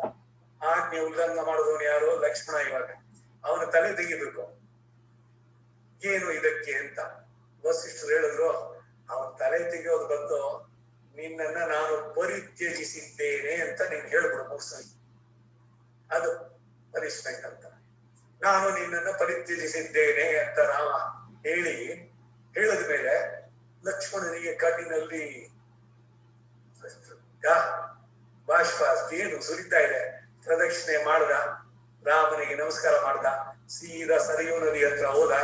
ಯೋಗದಲ್ಲಿ ಕುಳಿತುಕೊಂಡು ತನ್ನ ನಿಜ ರೂಪದಲ್ಲಿ ಆದಿಶೇಷನಾಗಿ ಹೊರಟೋಗ್ಬಿಟ್ಟ.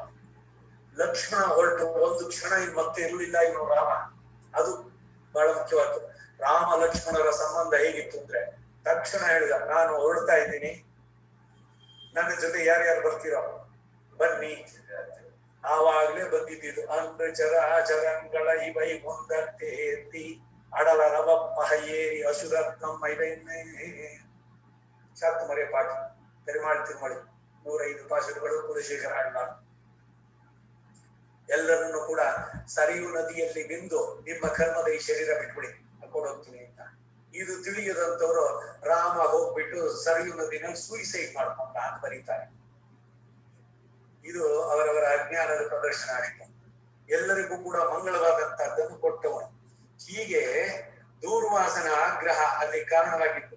ಲಕ್ಷ್ಮಣನಂತೆ ಈ ಶ್ರೀಧಾಮ ಕೃಷ್ಣನಿಗೆ ನಡೆಸಿದಂತಹ ಸೇವೆ.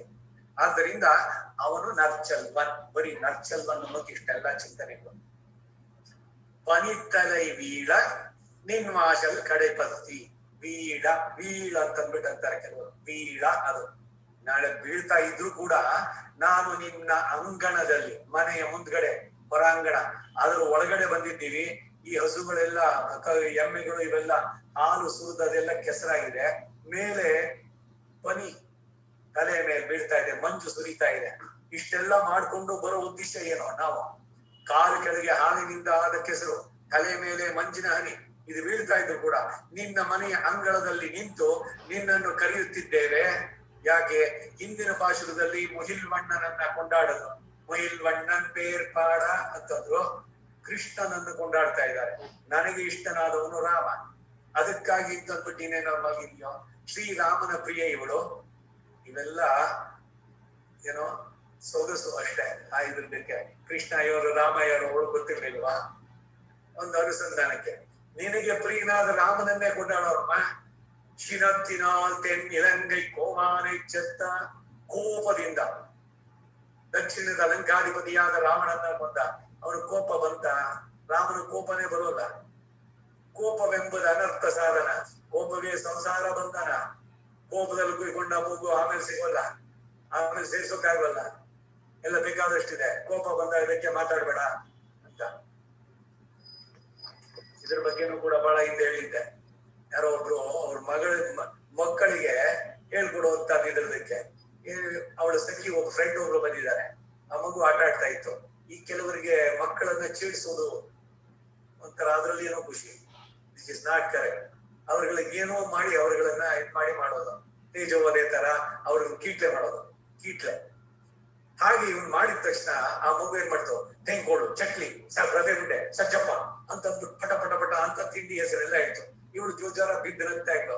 ಏನೇ ನಿನ್ ಮಗನಿಗೆ ಏನ್ ಹೇಳ್ಕೊಟ್ಟಿದ್ಯಾ ಅಂತ, ನೀನೇನಾದ್ರು ರೇಗಿಸಿದ್ಯಾ ಅವನ್ನ ಅಂತ ಕೇಳುದು. ಇದಕ್ಕೂ ಬಹಳ ವಿಶೇಷ ಅಂದ್ರೆ ರಾಮ, ಕೃಷ್ಣ, ಗೋವಿಂದ, ಮಾಧವ ಅದನ್ನ ಹೇಳ್ಕೊಡಿ ನಾಮನ. ಆ ಕೋಪದಲ್ಲಿ ಕೆಟ್ಟ ಮಾತುಗಳು ಬರೋದು ಬಂದು ಒಳ್ಳೇದು. ಇಲ್ಲಿ ರಾಮನಿಗೆ ಕೋಪ ಬಂತ ಅಂದ್ರೆ ಕೋಪವನ್ನ ಆರೋಪಿಸಿಕೊಂಡ. ಇನ್ನು ವಿಶೇಷವಾಗಿ ಹೇಳೋದು, ರಾವಣ ತಾನಾಗಿಯೇ ಮೃತ್ಯುವಿನ ಬಾಯಿಗಿಟ್ಟ. ಚಿನ್ನತ್ತಿನಾಲ್ ತೆನ್ನಿ ಲಂಗೈ ಕೋಮಾನೈ ಚತ್ತ. ಇದು ಆ ಕುಂಭಕರ್ಣ ತಾನಾಗೆ ಕೂತ ತಿನ್ವಾಯ್ ಬಿಡಂಗ. ರಾವಣನ ಕಥೆನೂ ಅದೇ ಆಗತ್ತೆ. ಏನಾದ್ರು ಮಾಡಿ ಅವನನ್ನು ಬದುಕಿಸ್ಬೇಕು ಅಂತ ಇನ್ನು ಕೋಪ ಯಾಕೆ ಬಂತು? ತನ್ನನ್ನ ಆಶ್ರಯಿಸಿದವರ ಶತ್ರುಗಳು ತನಗೂ ಶತ್ರುಗಳು. ರಾವಣ ಆಂಜನೇಯನನ್ನ ಘಾಸಿಗೊಳಿಸಿದ. ಇವರ ಭುಜದ ಮೇಲೆ ಕೂತ್ಕೊಂಡು ಇವರಿಬ್ರು ಮಾಡ್ಬೇಕಾದ್ರೆ ಅವಾಗ ತಥೋ ರಾಮೋ ಮಹಾತೇಜ ರಾವಣೇನ ಕೃತೌ ರಣಂ ದೃಷ್ಟೋ ಪ್ಲವಗಶಾರ್ಧೂರಂ ಕೋಪಸ್ಯ ವಶಮೇ ಇವಾನ್. ಇವನಿಗೆ ಆಂಜನೇಯನಿಗೆ ಅವನ ಬಾಣದಿಂದ ಘಾತಿಗೊಳಿಸಿದ. ತನ್ನ ಭಕ್ತನಿಗೆ ಮಾಡದ್ದಲ್ಲ ಅಂತ ಇವನಿಗೆ ಕೋಪ. ರಾಮ ಕೋಪವನ್ನ ಆರೋಪಿಸಿಕೊಂಡ. ಸೀತಾಪಹರಣದಲ್ಲಿಯೂ ಕೂಡ ಇಡೀ ಜಗತ್ತನ್ನ ನಾಮಾವಚನ ಮಾಡ್ತೇನೆ.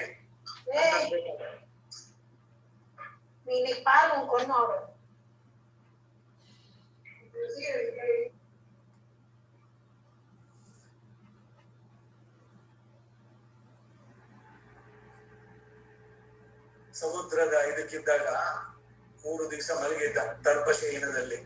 ಯಾವಾಗ ಅವನ ಎದ್ದು ಬರ್ಲಿಲ್ವೋ ಆವಾಗ ಕೋಪ ಉಳಿಸ್ಕೊಂಡು. ಆ ಕೋಪದ್ದು ಕೂಡ ಅಷ್ಟೇ, ಎಲ್ಲವೂ ಮಾಡುವುದಿಲ್ಲ ಅವನು ಒಳ್ಳೆ ಇರೋದಕ್ಕೇನೆ ಅಂತ. ಇಲ್ಲಿ ರಾವಣನನ್ನ ಶಿಕ್ಷಿಸಿದ್ದು ಒಂದಾದ್ರೆ, ಸಮುದ್ರ ರಾಜನ ಮೇಲೆ ಬಿಲ್ಲು ಸೋಮಿತಿ ತಗೊಂಡ್ ಬಾ ಅಂತ ಹೇಳ್ಬಿಟ್ಟು ಆ ಎದುರಿಸಿ ಒಂದು ಬಾಣವನ್ನು ಹಾಕ್ಬಿಟ್ಟು ಠೇಂಕಾರ ಮಾಡದ. ಓಡ್ ಬಂದ ಅವಾಗ ಭಗವನ್ ನಿನ್ನದೇ ನಿಯಮ, ನಾನು ಗಾಂಭೀರ್ಯದಿಂದ ಸುಮ್ಮನೆ ಇರಬೇಕು ಅಂತ. ಅದಕ್ಕಾಗಿ ನಾನು ಬಂದಿರ್ಲಿಲ್ಲ ಅಷ್ಟೇ. ಮತ್ ಇವಾಗ ನಾನು ಈ ಬಾಣ ಹೂಡಿದ್ದೀನಲ್ಲ, ಇದು ವಾಪಸ್ ತೆಗಿಯೋಕಿಲ್ಲ.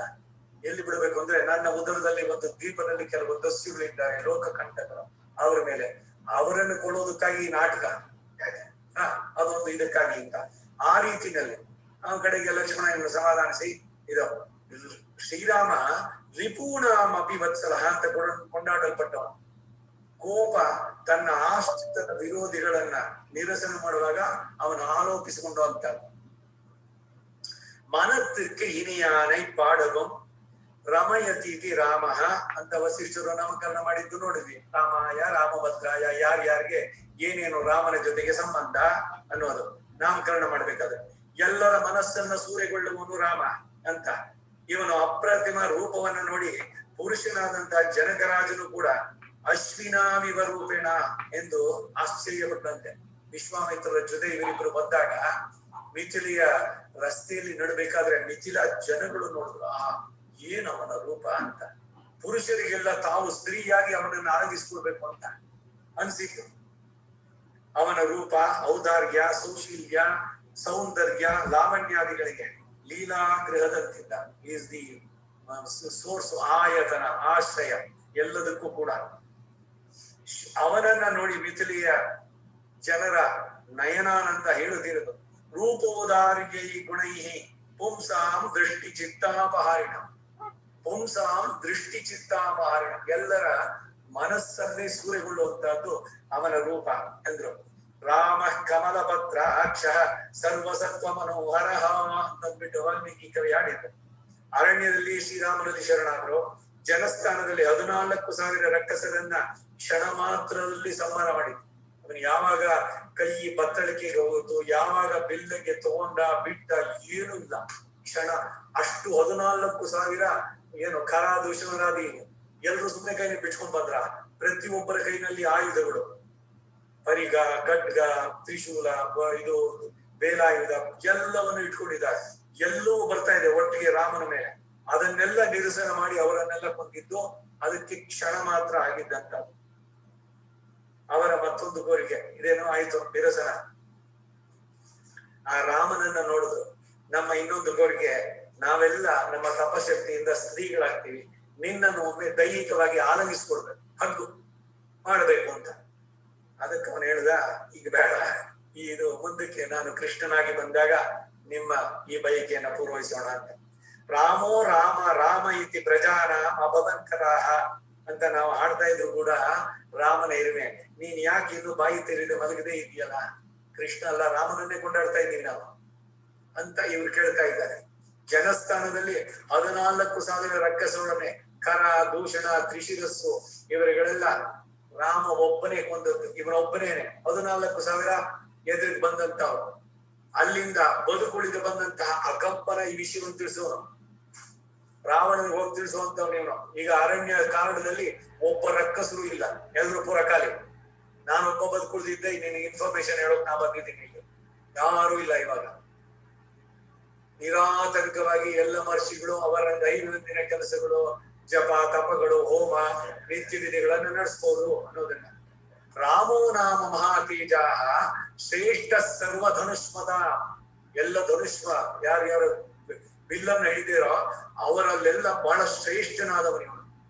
ಇದು ಅಕಂಪನನ ಮಾತು. ನಹಿ ರಾಮೋ ದಶಗ್ರೀವ ಶಕ್ಯೋ ಜೇತು ಮೃಣತ್ವಯ. ದಿವ್ಯ ಅಸ್ತ್ರ ಗುಣ ಸಂಪನ್ನ, ಅವನಿಗೆ ಸಮನಾದವರು ಯಾರು ಇಲ್ಲ. ಹೀಗೆ ರಾಮಾಯಣದ ಅರಣ್ಯಕಾಂಡ 81ನೇ ಸರ್ಗ 15ರಿಂದ 27. ಶೂರ್ಪಣಖಿ ರಾವಣನಲ್ಲಿ ಬಂದು ಹೇಳಿದ್ರು. ಇದರ ಮೊದಲಿನ ಕಥೆ ಎಲ್ಲ ಗೊತ್ತು. ಬಂದು ರಾಮ ಲಕ್ಷ್ಮಣ ಹತ್ರ ಕಳಿಸ್ದ, ಸ್ವಲ್ಪ ತಮಾಷೆ ಮಾಡಿದ್ದ. ನೋಡು, ನನಗಾದ್ರೆ ಪತ್ನಿ ಇದ್ದಾಳೆ, ಅವನಿಗೆ ಯಾರು ಇಲ್ಲ, ಅವನೊಬ್ಬನೇ ಇದ್ದಾನೆ, ಅವನನ್ನ ಸರಿ ಇವನಾದ್ರೇನು ಅವನಾದ್ರೇನು ಅಂತ ಅವನ ಹತ್ರ ಹೋದ್ರೆ, ನೋಡು ನಾನು ಯಾವಾಗ್ಲೂ ಅವನಿಗೆ ಸೇವೆ ಮಾಡ್ತಿರ್ತೀನಿ, ನೀನು ಸೇವೆ ಮಾಡ್ಬೇಕು, ಅದಿಷ್ಟಲ್ಲ ನಿಮಗೆ ಎಂದ. ನಿಮ್ಮಿಬ್ರು ಮಧ್ಯದಲ್ಲಿ ಇವಳೇನೆ ತೊಂದರೆ ಇರೋದು, ಸೀತೆ ನಾನು ತಿಂದು ಬಿಡ್ತೀನಿ ನಾನು. ಆಮೇಲೆ ನಾವಿಬ್ರು ಲಕ್ಷ್ಮಣ ಯಾಕೋ ಪರಿಸ್ಥಿತಿ ವಿಕೋಪಕ್ಕೆ ಹೋಗ್ತಾ ಇದೆ, ಸ್ವಲ್ಪ ವಿಚಾರಿಸುವ ಅಂದ ತಕ್ಷಣ ಅವ್ನ ಕತ್ತಿ ತಗೊಂಡ ಕಿವಿ ಮೂಗನ್ ಕತ್ತರಿಸ್ದ. ಅದನ್ನ ಹೋಗಿ ರಾವಣನಿಗೆ ಇನ್ಫಾರ್ಮೇಶನ್ ಹೇಳುತ್ತಿದ್ರು. ತಾಳಲಾರೆನೋ ಮೂಗಿನ ಬಾಧೆಯ ಅಯ್ಯೋ ಅಣ್ಣ, ಒರಿಯುವುದು ಮೂಗು ಸುರಿಯುವುದು ರಕ್ತ. ನಾವು ಹೈಸ್ಕೂಲ್ ನಲ್ಲಿ ಒಬ್ಬ ಚಂದ್ರ ಅಂತ ಬಿಟ್ಟು ಪ್ಯೂನ್ ಒಬ್ಬ ಇದ್ದಿದ್ದು, ಎಷ್ಟು ಚೆನ್ನಾಗ್ ಮಾಡಿದ ಗೊತ್ತಾ. ಆ ಸ್ಟೇಜ್ ಎಲ್ಲ ನಡೀತಾ ಇತ್ತು, ಅಷ್ಟು ಚೆನ್ನಾಗಿ ಶೂರ್ಪಣಖಿ ಇರೋದು. ಮುಖಕ್ಕೆ ಎಲ್ಲ ಕೆಂಪು ಗಚ್ಕೊಂಡು ಮೂಗು ಕಿವಿ ಎರಡನ್ನ ಇದ್ ಮಾಡಿದ್ದು ಅಂತ. ಹಾಗೆ ಅವಳು ಹೋಗಿ ರಾವಣನಲ್ಲಿ ಹೇಳಿದ್ದು, ದೀರ್ಘಬಾಹು ವಿಶಾಲಾಕ್ಷ ಚೀರ ಕೃಷ್ಣಾಜಿನಾಂಬರ ಗಂಧರ್ಪ ಸಮರೂಪಸ್ಯ. ಗಂಧರ್ಪ ಅಂದ್ರೆ ಮನ್ಮಥ, ಮನ್ಮಥನ ರೂಪ ಇವನಿಗೆ. ರಾಮೋ ದಶರಥಾತ್ಮಜ. ಕಿವಿ ಮೂಗ್ನು ರಕ್ತ ಸೋರ್ತಾ ಇದೆ. ಯಾರು ಈ ರೀತಿ ಅವನನ್ನು ಕೊಂಡಾಡ್ತಾನ? ಇಲ್ದಿದ್ರೆ ಎಲ್ಲಾ ಕೆಟ್ಟ ಬೈಗಳನ್ನು ಹೇಳಿ ಅವನ ಹಾಳೋದವನು, ನನ್ ಕಿವಿ ಮೂಗು ಕಿತ್ಬಿಟ್ಟ ಅಂತ ಹೇಳ್ಬೇಕಲ್ಲ. ದೀರ್ಘಬಾಹು ವಿಶಾಲಾಕ್ಷ ಕ್ಷೀರ ಕೃಷ್ಣಾಜಿನಾಂಬರ ಕಂದರ್ಪ ಸಮರೂಪಶ್ಚ ರಾಮೋ ದಶರಥಾತ್ಮಜ. ಇವೆಲ್ಲ ಯಾಕೆಂದ್ರೆ ರಿಪೂಣಾಮಪಿ ವತ್ಸಲ, ಅವನ ಶತ್ರುಗಳು ಕೂಡ ಅವನನ್ನು ಕೊಂಡಾಡ್ತಾ ಇದ್ರು.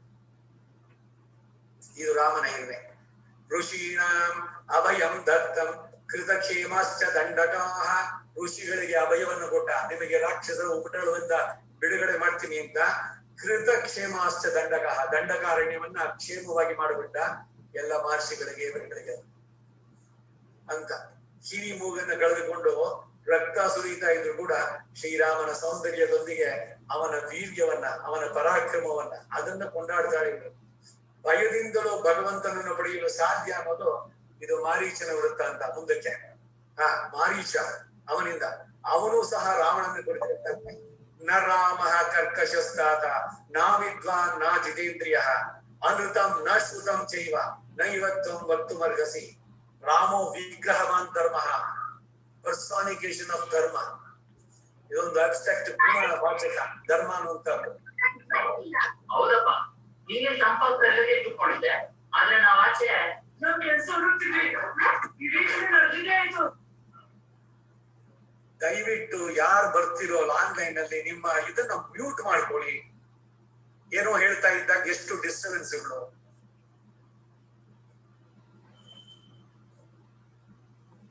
ಭಯದಿಂದಲೂ ಕೂಡ ಭಗವಂತನ ಪಡಿಬಹುದು ಅನ್ನೋದಕ್ಕೆ ಮಾರೀಚನ ಉದಾಹರಣೆ. ನಿನಗೆ ಪ್ರಿಯವಾಗಿ ಇರೋದಂತದ್ದನ್ನ ಹೇಳೋರು ತುಂಬಾ ಜನ ಸಿಗ್ತಾರೆ, ಆದ್ರೆ ಪಥ್ಯವಾದದ್ದು ಯಾವುದು ಹಿತವೋ ಅದನ್ನ ಹೇಳುವಂತವ್ರು ಬಹಳ ಕಡಿಮೆ. ನಿನಗೆ ಅವನು ಹೇಳೋ ಮಾತು ಭಕ್ತ ಸೋತ ಚ ದುರ್ಲಭ, ಈ ಮಾತು ಮಾರೀಚನಲ್ಲಿ ಬರ್ಬೇಕಾದ್ರೆ ಅವನು ಹೇಳ್ಬೇಕಾದ್ರೆ ರಾಮೋ ವಿಗ್ರಹವಾನ್ ಧರ್ಮ ಸಾಧು ಸತ್ಯ ಪರಾಕ್ರಮ ರಾಜ ಸರ್ವಸ್ಯ ಲೋಕಸ್ಯ ದೇವಾನಾಮಿವ ವಾಸವ. ದೇವತೆಗಳಲ್ಲಿ ಇಂದ್ರ ಹೇಗೋ, ವಾಸವ ಅಂದ್ರೆ ಇಂದ್ರ, ವಾಸವ ಅನುಜ ಯಾರು ಉಪೇಂದ್ರ ಅವತಾರ. ನಾವು ಮಹಾವರಾಹೋ ಗೋವಿಂದ ಅಂತ ಕೇಳ್ಬೇಕಾದ್ರೆ ವಾಸವ ಅನುಜ ಅಂತ ಬರ್ತದೆ. ಆ ಒಂದೊಂದು ಪದ ಅದರಲ್ಲಿ ಅವನು ಏನ್ ಹೇಳ್ತಾ ಇದೆ ಅಂತ ಎಲ್ಲ ಅವತಾರಗಳನ್ನ ವರ್ಣನೆ ಮಾಡ್ಬೇಕಾದ್ರೆ ವಾಮನನ ಅವತಾರವನ್ನ ವರ್ಣನೆ ಮಾಡೋದು ವಿಷ್ಣು ಸಹಸ್ರನಾಮದಲ್ಲಿ. ವಾಸವ ಅನುಜ, ಇಲ್ಲಿ ಇವನು ರಾಜ ಸರ್ವಸ್ಯ ಲೋಕಸ್ಯ, ರಾಮೋ ವಿಗ್ರಹವಾನ್ ಧರ್ಮ, ಹೀಗೆಲ್ಲ. ಕುಂಭಕರ್ಣ ಸಹ ಕೂಡ ಹಿಂದೆ ವಿಭೀಷಣ ಹೇಳಿದ್ದನ್ನೇ ಹೇಳಿದ. ಯದುಕ್ತ ಮಿಹತೆ ಪೂರ್ವಂ ಕ್ರಿಯತಾಂ ಅನುಜೇನ ಚ ತದೇವನೋ ಹಿತಂ ಕಾರ್ಯ ಯದಿಚ್ಛಸಿ ತಥಾ ಗುರು. ರಾವಣನಿಗೆ ವಿವೇಕ ಹೇಳ್ದ, ನೀನ್ ನನ್ಗೆ ಉಪದೇಶ ಹೇಳೋಕ್ ಬರ್ಬೇಡ, ಈಗ ನನ್ಗೆ ಸಹಾಯ ಮಾಡ್ತೀಯೋ ಇಲ್ವೋ ಅಂತ. ಸರಿ, ನಾನು ಹೇಳಿದ್ ಮರ್ತು ಬಿಡು, ನಿನಗಾಗಿ ನನ್ನನ್ನ ನಾನೇ ಕೊಟ್ಕೊಡ್ತೀನಿ ಅಂತ.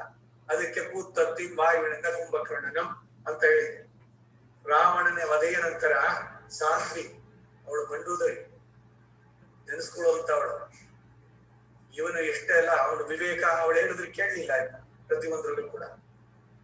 ಅವಳು ಈ ರಾವಣನ ವಧೆ ಆದ ನಂತರ ವಿಲಂಬಿಸ್ತಾ ಇರ್ಬೇಕಾದ್ರೆ, ಹೇ ಮಹಾವೀರ ರಾವಣ, ಜನಸ್ಥಾನದಲ್ಲಿ ರಾಕ್ಷಸರ ನಿರಸನ 14,000 ಇವರನ್ನ ಕ್ಷಣ ಮಾತ್ರದಲ್ಲಿ ಅವನು ಮಾಡಿದ್ದು. ಲಂಕೆಯ ದಹನ, ರಾಮನ ದೂತ ಬಂದ್ ಮಾಡಿದ್ರು ಕೂಡ ರಾಮನ ಕಡೆಯಿಂದ ಬಂದವರು. ಅವನ ಪರಾಕ್ರಮ ಆಗ್ಲಿ, ಅವನ ಶಕ್ತಿ ಸಾಮರ್ಥ್ಯಗಳು, ಇದನ್ನೆಲ್ಲ ಯೋಚನೆ ಮಾಡಿದ್ಯಾ ನೀನು? ಸಮುದ್ರವನ್ನೇ ದಾಟದ್ರಲ್ಲ, ಯಾವುದು ಸಾಧ್ಯವೇ ಇಲ್ಲ ಅಂತ ಅನ್ಕೊಂಡಿದ್ಯಾಲೇನೆ. ಸಮುದ್ರ ತರಣ, ಯುದ್ಧದಲ್ಲಿ ಅವನು ತೋರಿದಂತಹ ವೀರ್ಯ, ಅಥವಾ ರಾಮರೂಪೇಣ ಕೃತಾಂತಹ ಸ್ವಯಮಾಗದ. ಕೃತಾಂತಹ ಅಂದ್ರೆ ಯಮ, ಮೃತ್ಯು. ರಾಮರೂಪದಲ್ಲಿಯೇ ಮೃತ್ಯು ನಿನ್ನಲ್ಲಿಗೆ ಬಂತು. ಯುದ್ಧಕಾಂಡದ 114ನೇ ಸರ್ಗ 12ನೇ ಶ್ಲೋಕ. ಇದನ್ನ ನೀನು ತಿಳಿಯದೆ ಹೋದಿಯಲ್ಲ. ರಾಮ ಸಾಕ್ಷಾತ್ ಪರಬ್ರಹ್ಮ ಅಂತ ನಿನಗೆ ತಿಳಿಯಲಿಲ್ವೇ? ವ್ಯಕ್ತಮೇಶೋ ಮಹಾಯೋಗಿ ಪರಮಾತ್ಮ ಸನಾತನಃ ಅನಾದಿಮಧ್ಯನಿತನಃ ಮಹತಃ ಪರಮೋ ಮಹಾನ್ ತಮಸಃ ಪರಮೋ ಧಾತ ಶಂಖಚಕ್ರ ಗದಾಧರಃ ಶ್ರೀವತ್ಸವಕ್ಷಾ ನಿತ್ಯಶ್ರೀ ಅಜಯ ಶಾಶ್ವತೋ ಧ್ರುವಃ. ರಾಮ ಮಂಡೋದರಿಗೆ ಶಂಖಚಕ್ರ ಚತುರ್ಭುಜನಾಗಿ ದರ್ಶನವನ್ನು ಕೊಟ್ಟಿದ್ದಾನೆ.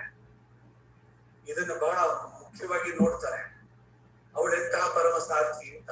ಅವನ ಶರೀರವನ್ನ ತನ್ನ ತೊಡೆ ಮೇಲೆ ತಲೆಯನ್ನ ಇದ್ ಮಾಡಿದ್ರಲ್ಲ, ಆ ಶರೀರವನ್ನ ಇಟ್ಕೊಂಡು ಹೇಳ್ತಾರೆ, ನೀನು ಎಲ್ಲಾ ಲೋಕಗಳನ್ನು ಜಯಿಸಿ ಬಂದೆ, ಆದ್ರೆ ಪರಮಾತ್ಮನ ಅವನನ್ನೇ ತಿಳಿಲಿಲ್ವಲ್ಲ.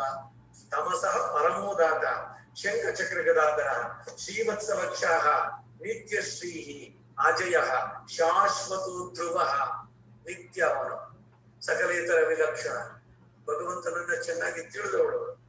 ಸರ್ವಲೋಕೇಶ್ವರ ಸಾಕ್ಷಾತ್ ಲೋಕಾನಾಂ ಹಿತಕಾಮ್ಯಯ, ಲೋಕಕ್ಕೆ ಹಿತವನ್ನು ಮಾಡುವುದಕ್ಕಾಗಿ ಸ ರಾಕ್ಷಸ ಪರಿವಾರಂ ಹತವಾನ್ ಸ್ವಾಂ ಮಹಾದ್ಯುತಿ. ರಾಮಾಯಣ ಯುದ್ಧಕಾಂಡ 114ನೇ ಸರ್ಗ 14ರಿಂದ 17ನೇ ಶ್ಲೋಕಗಳಲ್ಲಿ ಮಂಡೋದರಿ ರಾವಣನ ಉದ್ದೇಶ ಹೇಳ್ಬೇಕಾದ್ರೆ ರಾಮನ ಬಗ್ಗೆ ತಿಳಿಸುವಂತ. ರಿಪೂರ್ಣನಾಮ ಪುಂವತ್ಸವ, ಪೂರನಾಥರು ಪೂರೇಶ ಪಂಚಸ್ತವಗಳನ್ನು ಬರೆದಿದ್ರು. ಅದರಲ್ಲಿ ಸುಂದರ ಬಾಹುಸ್ತವ, ತಿರುಮಾಲಿರುಂಶೋಲೈ, ಅಲ್ಲಿರುವಂತ ಭಗವಂತ ಸುಂದರ ಬಾಹು. ಅವನ ಬಾಹು ಅಷ್ಟು ಸುಂದರವಾಗಿದೆ. ಅವ್ನು ತೋಳ್ ನೋಡ್ತಾ ಇದ್ರು, ತೋಳೇ ನೋಡ್ತಾ ಇರ್ತಾರೆ. ಕಾಲು ನೋಡಿದ್ರೆ ಕಾಲೇ ನೋಡ್ತಾರೆ. ಕಂಬರ್ ಹೇಳ್ತಾರೆ, ತೋಳು ಕಂಡ ತೋಳೇ ಕಂಡ ಕಾಲನ್ನ ನೋಡಿದವರು. ಯಾಕಂದ್ರೆ ಆ ದೃಷ್ಟಿ ಬಿಟ್ಟು ಬೇರೆ ಕಡೆ ನೋಡ್ಬೇಕು ಅನ್ಸುತ್ತೆ ಇಲ್ಲ, ಅಷ್ಟು ಸುಂದರವಾಗಿತ್ತದು ಅಂತ. ಭಗವಂತನ ಗುಣಗಳಿಗೆ ಹಿಡಿದಂತಹ ಕನ್ನಡಿ ಭಗವತ್ ಗುಣ ದರ್ಪಣ. ಶ್ರೀ ವಿಷ್ಣು ಸಹಸ್ರನಾಮ ಭಾಷ್ಯದಲ್ಲಿ ಪರಾಶರ ಭಟ್ರು ಹೇಳ್ಬೇಕಾದ್ರೆ ಮೃತ ಸಂಜೀವನಂ ರಾಮಚರಿತಮಾರಭ್ಯತೆ ಅಂತ ಹೇಳ್ತಾರೆ. ಆರಂಭ, ಇಂಟ್ರೊಡಕ್ಷನ್.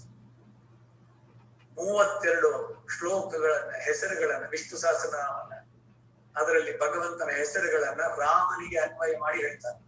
ಯಾವ್ಯಾವ್ದು? 42ನೇದು ಪರರ್ಧಿ ಪರಮ ಸ್ಪಷ್ಟ ತುಷ್ಟ ಪುಷ್ಟ ಶುಭೇಕ್ಷಣ ರಾಮೋ ವಿರಾಮೋ ವಿರತೋ ಮಾರ್ಗೋ ನೇಯೋ ನಯೋ ನಯಃ ವೀರಶಕ್ತಿಮತಾಂ ಶ್ರೇಷ್ಠೋ ಧರ್ಮೋ ಧರ್ಮ ವಿದೋತ್ತಮಃ ವೈಕುಂಠಃ ಪುರುಷ ಪ್ರಾಣಃ ಪ್ರಾಣದ ಪ್ರಣವ ಪೃಥು ಹಿರಣ್ಯಗರ್ಭ ಶತ್ರುಘ್ನೋ ವ್ಯಾಪ್ತೋ ವಾಯುರಥೋಕ್ಷಜಃ ಋತು ಸುದರ್ಶನ ಕಾಲಃ ಪರಮೇಷ್ಠಿ ಪರಿಗ್ರಹ. ಪರರ್ಧಿಯಿಂದ ಶುರು ಮಾಡಿ ಪರಿಗ್ರಹ ಅನ್ನೋದ್ರಲ್ಲಿ 32 ಹೆಸರುಗಳು. ವಿಷ್ಣುವಿನ ಹೆಸರು ರಾಮನ ಅವತಾರವನ್ನ ಕೊಂಡಾಡುವಂತಹದ್ದು ಅಂತ ಮೃತ ಸಂಜೀವನಂ ರಾಮಚರಿತಂ ಆರಭ್ಯತೆ. ಭಾಷ್ಯ ಶ್ರೀ ಭಗವದ್ ಗುಣದರ್ಪಣ. ಭಗವಂತನ ಗುಣಗಳಿಗೆ ಹಿಡಿದ ಕನ್ನಡಿ ಇದು. ಶಂಕರ ಭಾಷ್ಯ ಇದೆ, ರಾಮಾನುಜರ ಮಧ್ವ ಭಾಷ್ಯ ಇದೆ, ವಿಷ್ಣು ಸಹಸ್ರನಾಮಕ್ಕೆ ಭಾಷ್ಯಗಳು. ಸೊ ರಾಮಾನುಜರ ಪರವಾಗಿ ಬಂದವರು ಪರಾಶರ ಭಟ್, ಅವರಿದ್ದಲ್ಲೇ ಇದು ನಡೆಸಿದ್ದು, ಅವರಿಗೆ ನೀವು ಬರೀರಿ ಅಂತ ಹೇಳಿ ನೀವು ಮಾಡಿಸಿದ್ದು ಅಂತ. ಪರರ್ದಿಹಿ 391ನೇ ನಾಮ. ಸಕಲ ಐಶ್ವರ್ಯಗಳಿಂದ ಮೇಲಾದ ಕಲ್ಯಾಣ ಗುಣ ಸಮೃದ್ಧಿಯುಳ್ಳವನು.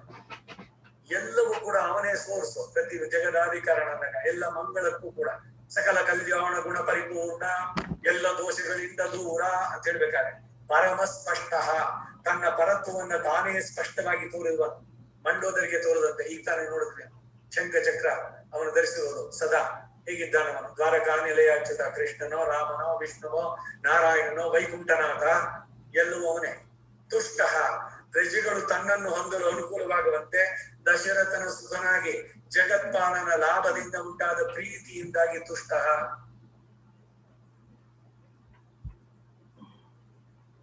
ದಶರಥನ ಮಗ ನಾನು, ರಾಮ ಇತಿ ಜನೈಸ್ತುತಃ ಅಂತ ಹೇಳ್ಕೊಂಡ. ನನ್ನ ಹೆಸರು ರಾಮ ಅಂತ ಹೇಳಿಲ್ಲ, ನನ್ನನ್ನು ರಾಮ ಅಂತ ಕರೀತಾರೆ ಅಂತ ಹೇಳಿ. ಪುಷ್ಟ ತಮೇವಂ ಗುಣ ಸಂಪನ್ನ, ಆನೃಶಂಸ ಎಂಬ ಮಹಾಗುಣಗಳಿಂದ ಪೂರ್ಣನಾದವನು. ಶುಭೇಕ್ಷಣ, ಶೀಲ ಅತಿಶಯಗಳನ್ನ ಸ್ಪಷ್ಟವಾಗಿ ತೋರುವಂತಹ ಶೀತಲವು, ಉದಾರವು, ನೀಳವೂ ಆದಂತಹ ಕಮಲ ನಯನಗಳನ್ನ. ಆಜಾನುಬಾಹು ಅರವಿಂದ ದಲಾಯತಾಕ್ಷಂ, ಅರವಿಂದ ದಳ, ತಾವರೆಯ ದಳದಂತಹ ಕಣ್ಣುಳ್ಳವನು. ಇದು ಅವನ ಸ್ವರೂಪ ನಿರೂಪಕ ಧರ್ಮ ಅಂತ ಇದ್ದ ಹೇಳಿದ್ದೆ. ಅವನು ಯಾವುದೇ ರೂಪದಲ್ಲಿ ಬಂದರೂ ಕೂಡ ಅವನ ಕಣ್ಣು ಅವನ ಭಗವಂತ, ಅವನ ಶ್ರೀಯಪತಿ ಮೊದಲು ತೋರಿಸ್ಬಿಡುತ್ತೆ. ಅಂತವನು ಶ್ರೀರಾಮ. ಶುಭೇಕ್ಷಣ, ನೀಳವಾದಂತಹ ಕಮಲ ನಯನಗಳನ್ನುಳ್ಳವನು. ಯಶ್ಚ ರಾಮನ ಪಶ್ಯೇತ್ತು ಯಂಚ ರಾಮೋ ನ ಪಶ್ಯಸಿ ನಿಂದಿತ ನಿಂದಿತ ಸ ವಸೇತ್ ಲೋಕೆ ಸ್ವಾತ್ಮಾಪ್ಯೇನಂ ವಿಗರ್ಹತೆ. ಅಯೋಧ್ಯಾಕಾಂಡದಲ್ಲಿ 17ನೇ ಸರ್ಗ 14ನೇ ಶ್ಲೋಕ. ಯಾರು ರಾಮನನ್ನ ಕಂಡಿಲ್ವೋ ಅಥವಾ ಯಾರನ್ನ ರಾಮ ಗಮನಿಸಲಿಲ್ಲವೋ ಅಂತವರನ್ನ ಲೋಕದ ಜನರೆಲ್ಲ ನಿಂದಿಸ್ತಾರೆ. ಏನು ಅಯೋಧ್ಯೆನಲ್ಲಿ ಇಟ್ಕೊಂಡು ನೋಡಿಲ್ವಾ? ನಾರಾಯಣ ಸ್ವಾಮಿ ನನಗೊಂದ್ಸಲಿ ಬಿಲ್ಡಿಂಗ್ ನಲ್ಲಿ ಬಂದಾಗ ಸಖೇದ ಆಶ್ಚರ್ಯ ಆಗ್ತಾ ಇದೆ. ಇಲ್ಲೇ ಶಾಂತಿ ಗ್ರಾಮದಲ್ಲಿ ಇಟ್ಕೊಂಡು ಬಿಲ್ಡಿಂಗ್ ನೋಡೇ ನೋಡಿಲ್ವಾ ಅಂತ. ಬಿಲ್ಡಿಂಗ್ ನೋಡೇ ಇರ್ಲಿಲ್ಲ ನಾನು. ಬೆಂಗಳೂರಿನಲ್ಲಿ ಇಲ್ಲಿ ಕಾಲೇಜ್ ಓದಕ್ ಬಂದಾಗ ಕಬ್ಬನ್ ಪಾರ್ಕ್ ನೋಡಿರ್ಲಿಲ್ಲ ಎಷ್ಟು ವರ್ಷ ಇದೆ. ಅದಕ್ಕಾಗಿ ಹೇಳಿದ್ದು, ಇಲ್ಲಿ ಅವ್ರು ಹೇಳಿದ್ದು, ಯಾರನ್ನ ಅಯೋಧ್ಯೆನಲ್ಲಿ ಇಟ್ಕೊಂಡು ರಾಮನ್ ನೋಡ್ಲಿಲ್ವಾ? ಇಲ್ಲ, ರಾಮನಾದ್ರೂ ನಿಮ್ಮನ್ನ ನೋಡ್ಬೇಕು. ಈಗ ತಿರುಪತಿಗೆ ಹೋದ್ರೆ ಕ್ಯೂನಲ್ಲಿ ನಿಂತ್ಕೊಂಡ್ರಿ, ರಶ್ ಜರಗಂಡಿಯಿಂದ ಅನುಗ್ರಹೋ ಎಲ್ಲಾ ಅಷ್ಟೆಲ್ಲ ಕಟ್ ಮಾಡ್ಕೊಂಡ್ರಿ. ಆ ಭಗವಂತ ನೋಡಿದ್ದೇ ನೆನಪಕ್ಕೆ ಬರ್ತಾ ಇಲ್ಲ. ಆ ನುಗ್ಗು ಇದ್ರಲ್ಲಿ ಬಂದಿದ್ದಷ್ಟೇ ಅಂತ. ನೀವು ನೋಡ್ಲಿಲ್ವಲ್ಲ, ದುಃಖ ಪಡಬೇಡಿ, ಅವನ್ ನಿಮ್ ನೋಡಿದಾನೆ ಸಾಕು. ಶ್ರೀನಿವಾಸ ಅಲ್ಲಿ ನಿಂತೇ ಇದ್ದಾನೆ ಎಲ್ಲರನ್ನು ನೋಡಕ್ಕೆ. ಅವನು ಮುಂದಿಂದಾನೇ ಪಾಸ್ ಆಗ್ಬೇಕು ಎಲ್ರೂ.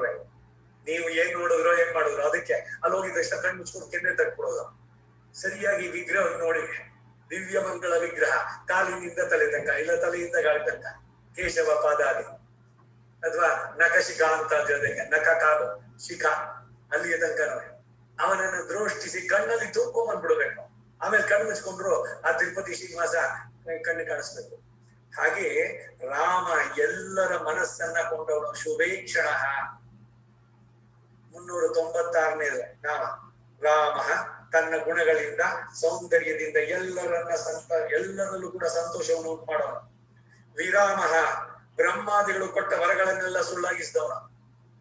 ಇವನು ಕೇಳಿದ್ನಲ್ಲ ರಾವಣ, ನನಗೆ ದೇವತೆಗಳಿಂದ ಬೇಡ, ಸಿದ್ಧರಿಂದ ಬೇಡ, ಇವರಿಂದ ಎಲ್ಲ ಮಾಡ್ಬೇಡ, ಅಯ್ಯ ಇವರು ಹುಲು ಮನುಷ್ಯರು, ಇವರೇನ್ ಮಾಡ್ತಾರೆ ನನಗೆ ಅಂತ ಅದೊಂದು ಬಿಟ್ಟ.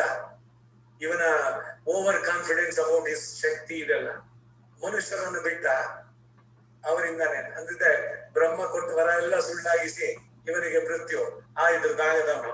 ಅದಕ್ಕಾಗಿ ವಿರಾಮ ವೀರಜ ಸಹಜವಾಗಿ ನಿರಪೇಕ್ಷ, ಯಾರಿಂದ ಏನನ್ನು ಬಯಸೋಣ. ಅವನಿಗೆ ಅವಾಪ್ತ ಸಮಸ್ತ ಕಾಮ ಅಂತ ಹೆಸರು ಭಗವಂತನಿಗೆ. ತನ್ನೆಲ್ಲ ಬಯಕೆಗಳನ್ನ ತಾನೇ ಪೂರೈಸಿಕೊಳ್ಳಬಲ್ಲ. He is not dependent on anything, not on his own organs. ಅವನ್ ಕಣ್ಣಿಲ್ದೆ ನೋಡಬಲ್ಲ, ಕಿವಿ ಇಲ್ದೆ ಕೇಳಬಲ್ಲ. ತನ್ನ ಸಂಕಲ್ಪದಿಂದನೇ ಇಡೀ ಅಖಿಲಾಂಡ ಕೋಟಿ ಬ್ರಹ್ಮಾಂಡಗಳನ್ನ ನಿಯಂತ್ರಿಸಬಲ್ಲ. ನಾನೇನಾದ್ರು ಮನಸ್ಸು ಮಾಡಿದ್ರೆ ನನ್ನ ಎಡಗೈ ಕಿರು ಬೆರಳ ಉಗುರಿನಿಂದ ಈ ಎಲ್ಲ ಲೋಕಗಳನ್ನ ನಾನು ನಾಶ ಮಾಡಬಲ್ಲೆ. ನೀನ್ ಯಾಕೆ ಭಯ ಪಡ್ತೀಯ? ಬಂದವನು ರಾವಣ ತಮ್ಮ ಯಾಕೆ ದಿವ ರಾವಣ ಸ್ವಯಂ ಕರ್ಕೊಂಬ. ನನಗೆ ಇಲ್ಲಿ ಏನೋ ಆಗ್ಬಿಡುತ್ತು ಅಂತ ನೀವೇನು ಹೇಳಿದ್ರು ಬೇಡ. ನಾನ್ ಯಾರು ಗೊತ್ತಾ? ಸುಗ್ರೀವಂಗೆ ಹೇಳೋ ಮಾತಿದು ರಾಮ. ಯದಿ ಇಚ್ಛ ಅಂಗುಲ್ಯ ಗ್ರೀಣ ತಾನ್ ಹನ್ಯಾಮಿ. ನನ್ನ ಪರಾಕ್ರಮ ಇದು ಎಲ್ಲ. ನೀನು ಮಿತ್ರ ಭಾವದಿಂದ ನನ್ನನ್ನು ಸರಿಯಾಗಿ ತಿಳಿತಾ ಇಲ್ಲ. ಸೊ ಅದರಿಂದ ಬಂದವನು ವಿಭೀಷಣ ಯಾವಾಗ ಅವನು ಆಕಾಶ ಮಾರ್ಗದಲ್ಲೇ ಸರ್ವಲೋಕ ಶರಣ್ಯಾಯ ಎಲ್ಲ ಅವನಲ್ಲಿ ನಾನು ಶಿವವಾಗಿದ್ದೇನೆ ಅನ್ನೋದನ್ನು ಕ್ಷಿಪ್ರಮಿದೆಯಾ. ಒಂದೊಂದೊಂದೊಂದು ಮಾತು ಅಷ್ಟು ಸುಂದರ. ಎಲ್ಲಿ ನನ್ಗೇನಾದ್ರು ಮತ್ತೆ ಮನಸ್ಸು ವಿಕಲ್ಪ ಕೊಡು, ಅಯ್ಯೋ ಹೋಗ್ಬಿಟ್ಟು ಶತ್ರು ಪಕ್ಷದಲ್ಲಿ ಹೋಗಿ ಸೇರ್ಕೊಳ್ಳೋದ, ಮತ್ತೆ ರಾವಣನೊಂದಿಗೆ ಹೋಗ್ಬೋಣ ಅಂತ ನನ್ನ ಮನಸ್ಸೆಲ್ಲಾರು ಬದಲಾವಣೆ ಆಗ್ಬಿಟ್ರೆ ಅದಕ್ಕಾಗಿ ಬೇಗ ಹೋಗಿ ತಿಳಿಸು. ಈ ಎಲ್ಲ ಮಾತುಗಳು ಮಾರ್ಗ ಭರದ್ವಾಜಾದಿ ಮುನಿಗಳಿಗೆ ನಿತ್ಯವೂ ತೋರಿಸುವ ದಾರಿ ಹುಡ್ಕೋಂತ ಮಹರ್ಷಿಗಳು ಇವರುಗಳೆಲ್ಲ ಅನ್ವೇಷಣೆ. ಏನು ಅನ್ವೇಷಣೆ ಅಂದ್ರೆ ತಮ್ಮ ತಪಸ್ಸಿನಲ್ಲಿ ಅವನನ್ನ ಕಂಡುಕೊಳ್ಳೋಕೆ ಪ್ರಯತ್ನ ಪಡ್ತಾರೆ. ಅದರಿಂದ ಮಾರ್ಗ ನೇಯ ತನ್ನನ್ನೇ ನಂಬಿರೋದ್ರಿಂದ ನೇಮಿಸಲ್ಪಡುವಂತವನು. ಯಾರು ಅವನನ್ನ ನಂಬಿದ್ದಾರೋ ಅವರಿಂದ ಅರಣ್ಯದಲ್ಲಿ ಋಷಿಗಳಿಂದ ಆಜ್ಞಾಪಿಸಲ್ಪಟ್ಟವನು. ಅವರು ಒಂದು ಪ್ರಾರ್ಥನೆ ಮಾಡಿದ್ರೆ ನೀನ್ ಆಜ್ಞೆ ಮಾಡಿ ನಾನು ಬಂದು ನಿಮ್ಮನ್ನು ವಿಚಾರಿಸ್ಬೇಕಾಗಿತ್ತು. ಈ ಮಾತು ಕೂಡ ಹಿಂದೆ ನೋಡಿದ್ವಿ ನಾವು. ಅರಣ್ಯದಲ್ಲಿ ಇದು ಮಾಡ್ಬೇಕ ನಯಃ ಆ ರೀತಿ ನೇಮಿಸಿಕೊಳ್ಳುವವರನ್ನ ತನ್ನ ದಾರಿಯಲ್ಲಿ ಕರೆದೊಳ್ಳುವನು. ಅನಯಃ ತನಗೆ ವಿಮುಖರಾದವರನ್ನ ಅವರನ್ನು ಕೂಡ ತನ್ನತ್ತ ಕರೆದೊಳ್ಳು. ಚೇರಾದ ಪೈರೆಲ್ಲ ಚೇರ್ಕೊಂಪೋಯಲ್ ಅಂತ ಹೇಳೋದಾಗ. ವೀರ ರಾಕ್ಷಸರಿಗೆ ಅತಿಯಾದ ಭಯವನ್ನು ಹೊರಿಸುವಂತಹ. ಶಕ್ತಿಮತಾಂ ಶ್ರೇಷ್ಠ ಶಕ್ತರಾದ ದೇವಾನುದೇವತೆಗಳ ಅತಿಶಯವಾದ ಪ್ರಶಂಸೆಗೆ ಪಾತ್ರನಾದ ರಾಮನ ಬಾಣದ ಮುಂದೆ ಯಾರು ಎದುರಿಗೆ ನಿಂತುಕೊಳ್ಳೋಂಗಿಲ್ಲ. ಅವನ ಪರಾಕ್ರಮ, ಅವನ ಸೋಲುವುದು ಇಲ್ಲ ಭಗವಂತನಿಗೆ. ಎಲ್ಲಾದ್ರೂ ಇದೆ ಅಂತ ಏನಾದ್ರು ನೋಡಿದ್ರೆ ಬರೀ ನಟನೆ ಅಂತ ಹೇಳ್ಬೇಕು. ಅವನ ಮೂಲ ಸ್ವರೂಪಕ್ಕೆ ಇದಕ್ಕೆ ಅದು ಹೊಂದೋದಿಲ್ಲ. ಧರ್ಮ ಜೀವಿಗಳು ಅವರ ಅಭ್ಯುದಯ ಹಾಗೂ ಪರದಲ್ಲಿ ಮೋಕ್ಷ ಪ್ರಾಪ್ತಿಗೆ ಸಾಧನ. ಮರ್ತ್ಯಾವತಾರಸ್ತು ಮರ್ತ್ಯ ಶಿಕ್ಷಣ. ಮನುಷ್ಯನಾಗಿ ಹುಟ್ಟಿದೀವನೋ ಮನುಷ್ಯನಾಗಿ ನೀವು ಬಾಳೋದು ಹೇಗೆ ಅನ್ನೋದನ್ನು ತೋರಿಸ್ಕೊಡಕ್ಕೆ. It's a demonstration. ರಾಮನ life right honourable Srinivasa Sastri lectures on Ramayana Madras ಮೈಲಾಪುರದಲ್ಲಿ ನಡೆಸಿತ್ತು. ಮೊದಲನೇ ದಿವಸ ಹೇಳ್ಬೇಕಾದ್ರೆ ಅವ್ರು ಹೇಳಿದ್ರು, ನೀವೆಲ್ಲ ಹಿರಿಯರು ಸೇರಿದ್ದೀರಿ, ನಿಮ್ಗೆ ರಾಮಾಯಣ ಕಥೆನ ಹೊಸದಾಗಿ ಇವಾಗ ಹೇಳ್ತಾ ಇದ್ದೀನಿ ಅಂತ ಅನ್ಕೋಬೇಡಿ. ನಾನೇನೋ ದೊಡ್ಡದಾಗಿ ನಿಮ್ಮೊಡನೆ ಒಂದು ಚಿಂತನೆ. ರಾಮನನ್ನ ನಮ್ಮಂತೆ ಮನುಷ್ಯ ಅಂತ ಒಂದ್ಸಲಿ ಕನ್ಸಿಡರ್. ಈಗ ಹೇಳಿದ ತಕ್ಷಣ ನಾನು ದೊಡ್ಡ ಅಪಚಾರ ಮಾಡ್ತಾ ಇದ್ದೀನಿ, ದೇವತ್ವದಿಂದ ಅವನನ್ನು ಮನುಷ್ಯ ಗಿಳಿಸ್ಬಿಟ್ಟೆ ಅಂತ ಅನ್ಕೋಬೇಡಿ. ನಮ್ಮಂತೆ ರಾಮ ಮನುಷ್ಯನಾಗಿ ಬಂದ. ನಮ್ಮಂತೆಯೇ ಕುಟುಂಬದ ಇದರಲ್ಲಿ ಬರಬೇಕಾದ್ರೆ ಬೇಕಾದಷ್ಟು ಕಷ್ಟಗಳನ್ನ ಸಮಸ್ಯೆಗಳನ್ನ ಬಾಳಿನಲ್ಲಿ ಎದುರಿಸಿದ. ಆದ್ರೆ ಏನು ಬಹಳ ಮುಖ್ಯವಾದದ್ದು ಅಂದ್ರೆ ನೀವು ರಾಮ ಒಂದೊಂದು ಸಂದರ್ಭದಲ್ಲೂ ಹೇಗೆ ಪರಿಸರದಿಂದ ಬಂದ ಇದನ್ನ ಗಮನಿಸಿ. If you can follow Rama, ನೀವು ರಾಮನಾಗ್ಬಿಡ್ತೀರಿ ಅಂತ ರಾಮ. ಅದು ಸುಂದರವಾದಂತ ರಾಮಾಯಣ ಭಾವಧಾರೆ. ಧರ್ಮ ಧರ್ಮ ವಿದುತ್ತಮ. ಧರ್ಮ ವಿದರಲ್ಲಿ, ಧರ್ಮವನ್ನು ತಿಳಿದವರಲ್ಲಿ ಇವನು ಉತ್ತಮ. ಪಿತೃವಾಕ್ಯ ಪರಿಪಾಲನೆ ಪ್ರಧಾನ. ವಸಿಷ್ಠಾದಿಗಳು ಎಲ್ಲರೂ ಬಂದು ಹೇಳ್ತಾ ಇದ್ದಾರೆ, ವಾಪಸ್ ಬಂದ್ಬಿಡು, ಈಗೇನು ದಶರಥ ಇಲ್ಲ, ಹೋಗಾಯ್ತು. ಸತ್ತ ಮೇಲೆ ನಾವು ಮಾತುಗಳೆಲ್ಲ ಇಳಿಸ್ಕೋಬೇಕಾಗಿಲ್ಲ. ಕೈಕಿ ಹೇಳಿದ್ರು, ನಾನು ತಗೊಂಡ್ಬಿಡ್ತೀನಿ ಮಾತನ್ನ, ನೀ ಕೊಟ್ಟಿದ್ದ, ನಾನೇ ತಾನು ಕೇಳಿದ್ದು ನೀನ್ ಕಾಳಿ ಕಳಿಸು ಅಂತ. So I take back my lords. Jabali ಹೇಳ್ದ, ಇಷ್ಟೆಲ್ಲ ಜನರು ಬಂದು ಹೇಳ್ತಾ ಇದ್ದಾರೆ, ನಿಮ್ಮ ಗುರುಗಳು ಹೇಳ್ತಾ ಇದ್ದಾರೆ, ವಸಿಷ್ಠರು ಬಂದ್ಬಿಡು ಅಂತ. ಜಾಬಾಲಿ ನಾಸ್ತಿಕ ಇದನ್ನು ಸ್ವಲ್ಪ ಹೇಳ್ತಾನೆ.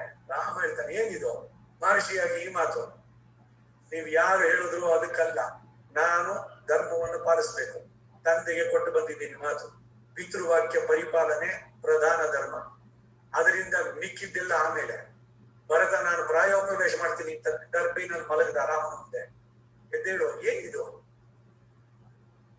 ಇದು ಧರ್ಮದ ಆಚರಣೆ. ಇದರಲ್ಲಿ ಯಾರು ಧರ್ಮದ ಆಚರಣೆ ಮಾಡ್ತಾ ಇದ್ರೆ ಅವರನ್ನ ಬಲವಂತ ಮಾಡಬೇಡಿ. ಇದೊಂದು ಸಂದೇಶ. ರಾಮ ಹೇಗೆ ದೃಢನಾಗಿದ್ದನೋ ಸಂಕಲ್ಪದಲ್ಲಿ, ಹಾಗೆ ಏಕಾದಶಿ ದಿವಸ ವ್ರತ ಮಾಡ್ತೀನಿ ಅಂತ ಅವನಿಗೆ ಶಕ್ತಿ ಇದೆ, ಮಾಡ್ತಾನೆ. ಹಿರಿಯರು ಪಾಪ ಇವ್ರಿಗಾಗಲ್ಲ, ಸುಂದಿರೋ ಅದೆಲ್ಲ ಪರವಾಗಿಲ್ಲ, ತಿನ್ನು ಪರವಾಗಿಲ್ಲ ಅಂತ ಬಲವಂತ ತಿನ್ಸೋದು ದೊಡ್ಡ ಅಪಚಾರ ಇದು. ಇಫ್ ಯು ಕ್ಯಾನ್ ಮಾಡೋದಕ್ಕೆ ಸಾಧ್ಯವಾದ್ರೆ ಮಾಡಲಿ. ಧರ್ಮಕ್ಕೆ ಅನುಕೂಲವಾಗಿದ್ರೆ ಶಾಸ್ತ್ರದ ಆಚರಣೆಯಲ್ಲಿ ಅದಕ್ಕೆ ಅಡ್ಡಿಯನ್ನು ಮಾಡಬಾರ್ದು.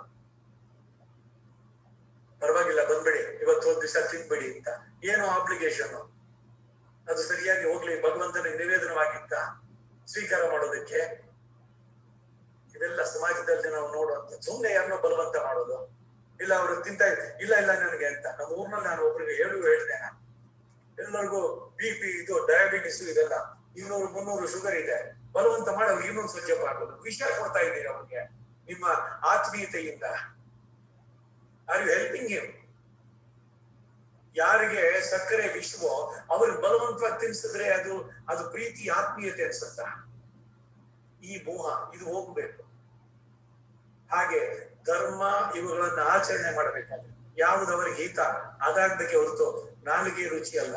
ಅಯ್ಯೋ ಎಷ್ಟೊಂದು ಬಲವಂತ ಮಾಡಿ ಅವ್ರು ತಿನ್ಸ್ಬಿಟ್ರು, 2-3 ಸಜ್ಜಪ್ಪ, ಅದು 400-600 ಕೊಟ್ಟೋಗುತ್ತೆ ಶುಗರ್ ಲೆವೆಲ್.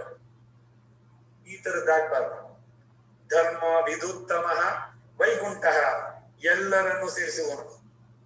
ಕುಂಠ ಅಂದ್ರೆ ದಾರಿಗೆ ಅಡಲಾಗಿರೋದು. ವೈಕುಂಠ ಎಲ್ಲ ದೋಷವೂ ಇಲ್ಲದೆ ಇರುವಂತ ಅವನಿಗೆ ಹೆಸರು ಇನ್ನೊಂದು ವೈಕುಂಠ ಅಂತ.